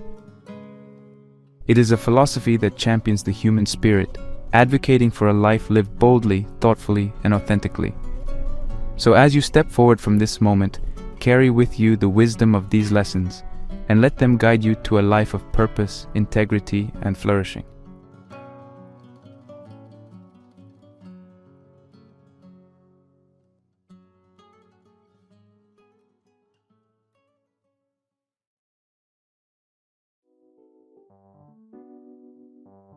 Love is the only sane and satisfactory answer to the problem of human existence. Erich Fromm. In a world brimming with fleeting connections and digital interactions where swipes left and right dictate our romantic encounters, the quest for true love often seems like a labyrinth with no clear exit.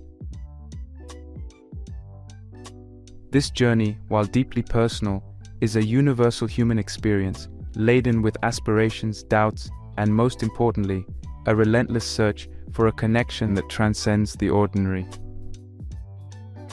Today I invite you on an explorative journey through the mind of Erich Fromm, a renowned psychoanalyst and philosopher whose seminal work, The Art of Loving, offers profound insights into the nature of love. Published in 1956, this masterpiece remains a beacon of wisdom in our often tumultuous quest for heartfelt connections.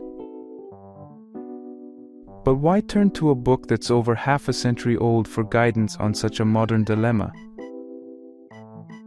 The answer lies in the timeless nature of Fromm's observations and the universal truths about human nature and relationships that he so eloquently unveils.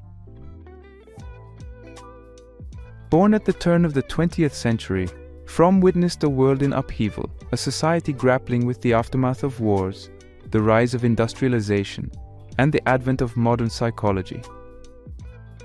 In this milieu, he carved out a unique philosophical stance.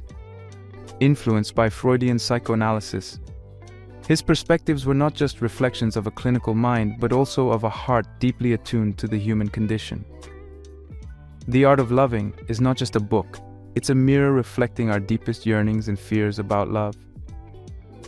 Fromm challenges the conventional notion of love as a mere sentiment, an effortless emotion that serendipitously strikes the heart.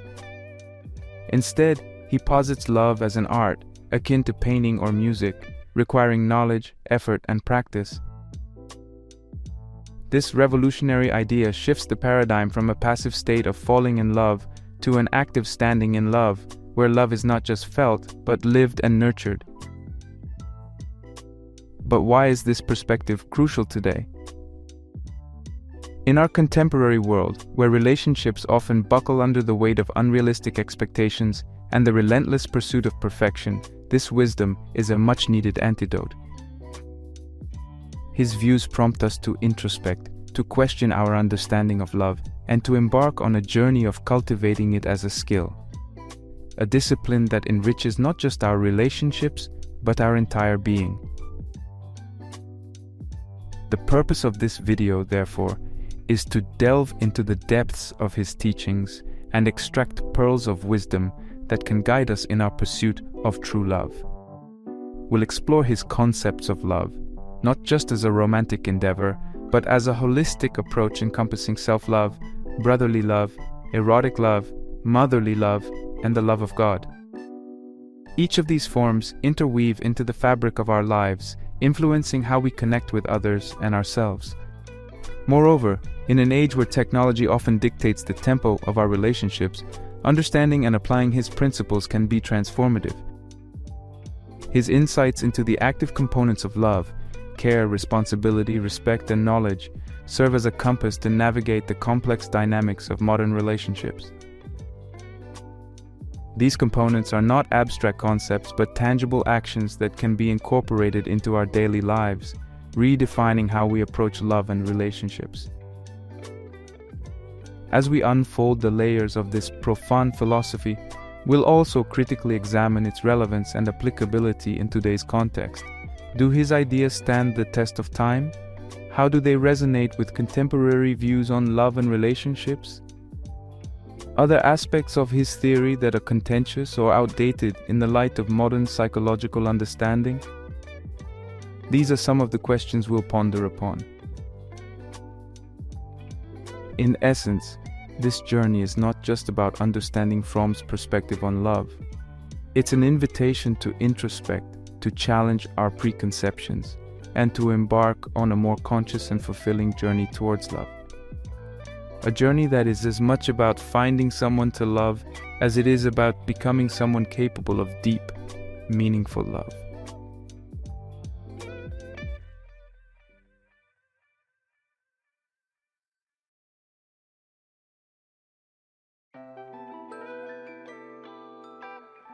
Fromm revolutionized the way we think about love by proposing that it is not merely an emotion but an art that can be mastered. He argued that love, like any art, requires knowledge, effort, and practice, This perspective challenges the popular notion that love is something that happens to us, suggesting instead that it is something we actively cultivate and develop. His idea moves love from the realm of the mystical and unattainable to something concrete and achievable. Central to Fromm's concept of love as an art is the idea that it involves a deep understanding of and connection with another person. This understanding extends beyond the superficial level of everyday interactions, reaching into the essence of another's being. He believed that this deep connection could only be fostered through dedicated effort and practice, just as one would practice a musical instrument or a craft. He categorizes love into several types, each with its unique characteristics and importance. Brotherly love, for instance, is the love that we feel towards humanity in general. It is an altruistic love, free from the desire for something in return. This form of love is foundational for a healthy society, as it promotes empathy and understanding among individuals. Romantic love, another type identified by Fromm, is perhaps the most familiar. It's the intense and passionate connection often depicted in literature and movies. However, cautions against viewing romantic love as a fleeting, passionate emotion that happens by chance. Instead, he views it as a deep connection between two individuals that can be sustained over time with care and effort. Self-love, according to him, is not to be mistaken for narcissism or egoism. Rather, it's about respecting and understanding oneself, acknowledging one's worth and capabilities. He argued that self-love is a prerequisite for loving others. Without a healthy sense of self-love, an individual cannot truly connect with or love another person. Love of God, for him, is a transcendental experience. It's a deep and profound love that connects an individual with a higher spiritual reality. This form of love, according to Fromm, can bring a sense of peace and understanding that surpasses ordinary experiences. He emphasizes that love comprises 4 key components: care, responsibility, respect, and knowledge. Care is the active concern for the life and growth of what we love. It's demonstrated through our actions and attitudes towards the loved one, showing that we value their well-being and happiness. Responsibility, as he defines it, is not about obligation, but a voluntary act of responding to the needs of others. In the context of love, this means being attentive and responsive to the emotional and physical well-being of the loved one. Respect, in his view, is recognizing the other as an individual, separate and different from ourselves. It involves seeing them as they are, without trying to change them to fit our desires or needs. This component of love is crucial for maintaining the individuality and autonomy of both parties in a loving relationship. Knowledge, as a component of love, refers to the deep understanding of another person.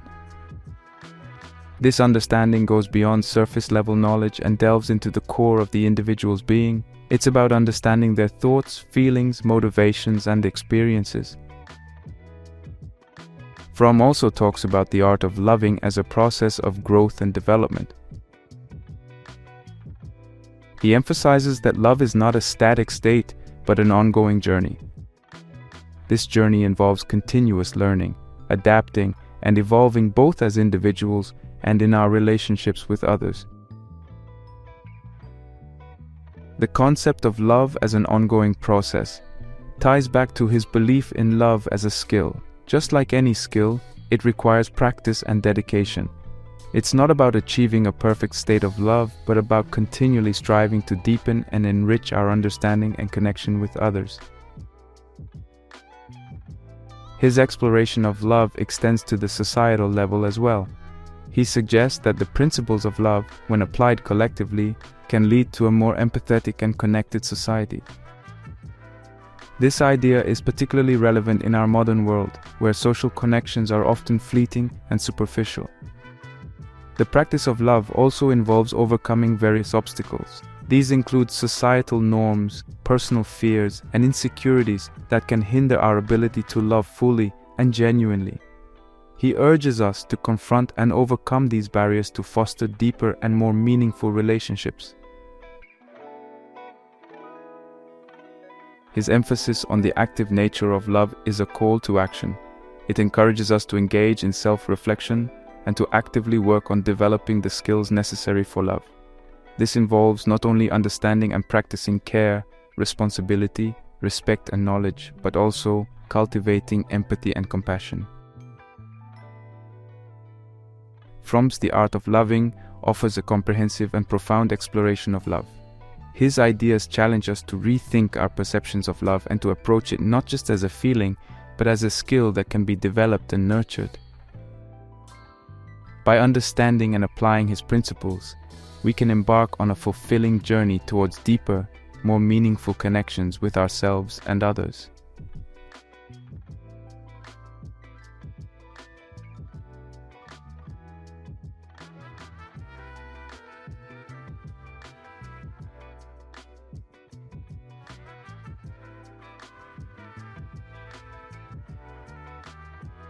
In today's digital era, the way we approach love has been significantly altered. The ubiquity of social media and online dating platforms has transformed traditional pathways of finding and nurturing relationships. While these tools have made connecting with others more accessible, they also present challenges. The paradox of choice, where an abundance of options leads to indecision and constant searching, often hinders the development of deep and meaningful connections. Fromm's emphasis on love as an art form requires a counterbalance to the superficial connections fostered by these digital platforms. Another challenge in our fast-paced society is the commodification of love. In a culture that often values efficiency and convenience, relationships can sometimes be treated like transactions, evaluated based on what each party brings to the table. This mindset runs counter to his view of love as a selfless and nurturing practice.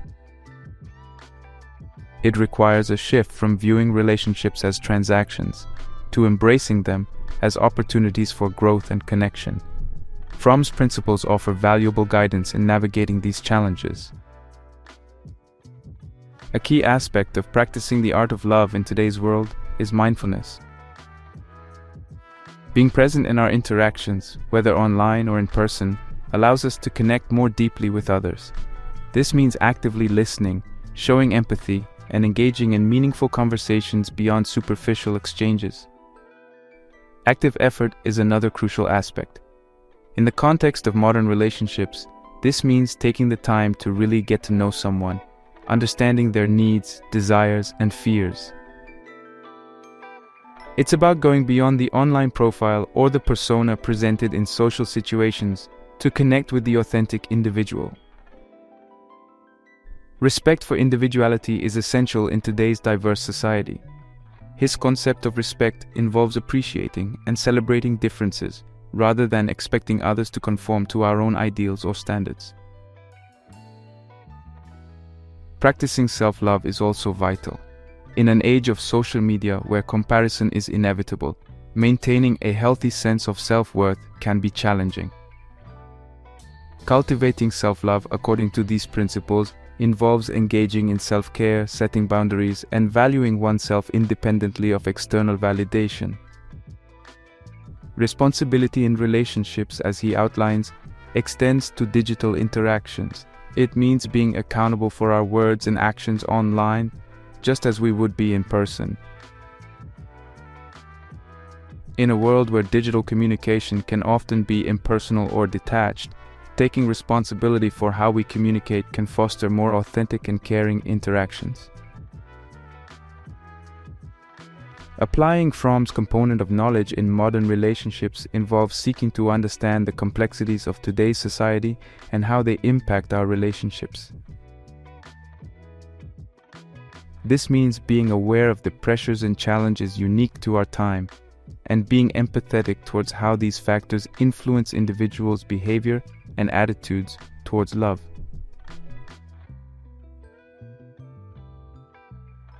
In friendships, the digital era often leads to superficial connections. By applying his principles, friends can strengthen their bonds by engaging in deep and meaningful conversations, showing genuine interest in each other's lives, and providing support during challenging times. In the context of community involvement, his concept of brotherly love can inspire individuals to engage in acts of kindness and empathy. Volunteering, participating in community events, or simply offering help to a neighbor are ways to practice this form of love, contributing to a more caring and connected community. In romantic relationships, the practice of love as an art involves regular communication, understanding, and compromise.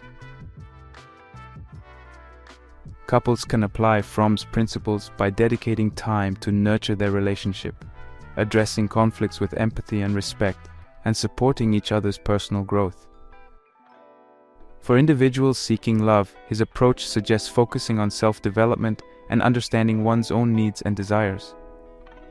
This self-awareness can lead to healthier and more fulfilling relationships, as individuals are better equipped to engage in mutually nurturing partnerships.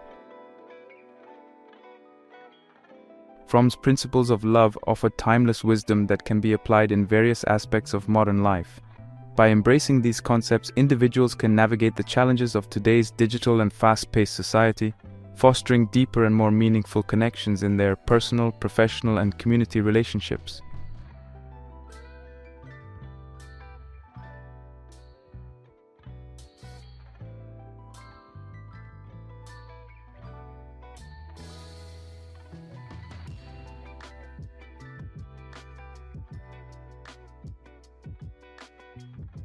Plato's concept of love. Plato, a seminal figure in Western philosophy, offers a rich perspective on love, particularly in his dialogue, The Symposium. His concept of love, or eros, is initially portrayed as a desire for physical beauty. However, Plato evolves this idea into a love that transcends physical attraction, advocating for a love that aspires to the intellectual and the eternal, the forms or ideas. In the Symposium, through the character of Socrates, Plato describes the journey of love as one that starts from the love of a single beautiful body to the love of all beautiful bodies, and from there to the love of beautiful souls, and finally to the love of the beauty itself. This philosophical journey highlights a move from the physical to the metaphysical, suggesting a love that seeks wisdom and truth. Comparing this with Fromm's views, both philosophers see love as more than just an emotional or physical response. They emphasize a deeper, more meaningful connection with the world and with ideas. However, while Fromm focuses on love as an active skill and a social art, Plato elevates love to a metaphysical quest for truth and beauty.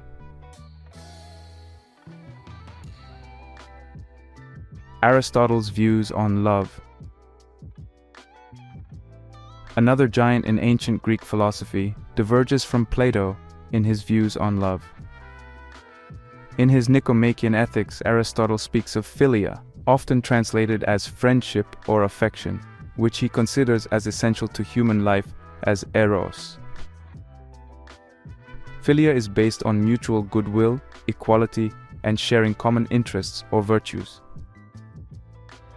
For Aristotle, the highest form of philia is the friendship of virtue. This form of love is not based on utility or pleasure, but on a mutual appreciation of the virtues the other person holds. It's a stable form of love, one that sees and values the other for who they are, not for what they can provide. Comparing Aristotle's philia with Fromm's love, we see a common thread in the emphasis on active participation and a deeper understanding of the other. Both views reject superficial connections and underscore the importance of a more profound, character-based love. John Bowlby's attachment theory. Moving to a modern psychological perspective, John Bowlby's attachment theory provides significant insights into how early relationships with caregivers shape our approach to love and relationships in adulthood. According to Bowlby, The quality of attachment in early life influences one's attachment style, secure, anxious, or avoidant, which then dictates how individuals approach love and intimacy in their adult relationships. Bowlby's theory suggests that those with secure attachment styles are more likely to have healthy, satisfying, and stable relationships. They are comfortable with intimacy and independence. In contrast, those with anxious or avoidant attachment styles may experience challenges in forming and maintaining relationships. Comparing this with Fromm's perspective, both highlight the importance of early experiences in shaping one's approach to love. However, he emphasizes more on the conscious development of the capacity to love as an art, while Bowlby focuses on the subconscious impact of early attachments. Carl Rogers' person-centered theory. A prominent figure in humanistic psychology presented a view of love centered around the concepts of empathy, unconditional positive regard, and congruence. Rogers believed that love in its truest form involves accepting the other person as they are without conditions or judgments. Rogers' concept of unconditional positive regard, where one accepts and loves the other regardless of their flaws, aligns closely with Fromm's idea of respect and care in a loving relationship. It's about appreciating the other person in their entirety, not just for certain aspects or conditions. Comparing Rogers and Fromm, we find a shared belief in the importance of genuine acceptance and understanding in love. Both emphasize the need for an empathetic, nurturing approach to relationships. Friedrich Nietzsche's perspective on love. Known for his critical and often controversial views, had a complex perspective on love. Nietzsche saw love as a will to power, an expression of one's life force. He believed that love should enhance one's life and spirit, rather than being an act of self-sacrifice or loss of strength. Nietzsche's idea of love as a will to power can be seen as a form of self-love that encourages individual growth and self-actualization. This contrasts with Fromm's view, which emphasizes love as an art involving care, responsibility, respect, and knowledge, and is directed towards others as well as oneself. Examining these varied philosophical and psychological perspectives on love enriches our understanding of the concept. While each offers a unique viewpoint, they all contribute to a more nuanced appreciation of what it means to love. From Plato's quest for truth and beauty, Aristotle's emphasis on virtue and character, Bowlby's exploration of attachment, Rogers' focus on empathy and acceptance, to Nietzsche's will to power, each perspective provides valuable insights that complement and contrast with Fromm's views on the art of loving.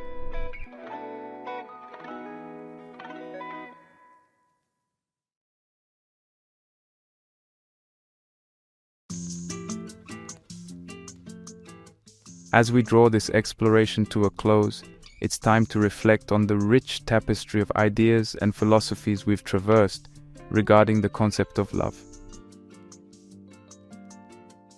We began with Erich Fromm and his revolutionary view in The Art of Loving, where love is not merely an emotion but an art to be cultivated with knowledge, effort, and practice. His vision of love encompasses various forms including brotherly love, romantic love, self-love, and the love of God, each integral to our understanding and experience of love. The components he identifies, care, responsibility, respect, and knowledge, are not just abstract ideals, but actionable attributes that can profoundly enrich our approach to love. Transitioning into the modern context, we grappled with the challenges posed by our digital, fast-paced world and how it reshapes our understanding and pursuit of love. We delved into practical advice, drawing from Fromm's principles to navigate these challenges. Real-life examples and hypothetical scenarios brought these ideas closer to our everyday experiences, illustrating how his concepts could be applied to deepen and enrich our relationships in the contemporary world. We then expanded our horizon to include the perspectives of other philosophers and modern psychological theories. Plato's elevation of love from the physical to the metaphysical realm, Aristotle's emphasis on philia, Bowlby's attachment theory, Roger's advocacy for unconditional positive regard, and Nietzsche's interpretation of love as a will to power, all offer diverse lenses through which we can view love. Each perspective, with its unique nuances, contributed to a broader, more enriched understanding of love, its dynamics, and its impact on our lives. As we conclude, it's essential to recognize that the exploration of love is as vast and deep as the emotion itself. Each philosopher, including Fromm, presents a piece of the puzzle, offering insights that resonate differently with each individual. Love, in all its forms, is a complex and multifaceted experience, deeply personal yet universally understood. It's a journey that encompasses self-discovery, connection with others, and ultimately a deeper understanding of what it means to be human. Love, in its essence, is not just about feelings but actions. It's about making an effort, understanding, respecting, and nurturing. It's about transcending our individual selves to connect with something greater, be it another person, the community, or the higher ideals of beauty and truth. Love, in all its complexity and simplicity, is the art of life. It's the continual practice of growing, giving, and connecting that enriches our existence. In the words of Fromm, love is the only sane and satisfactory answer to the problem of human existence. May this exploration of love inspire you to engage more deeply, love more freely, and live more fully.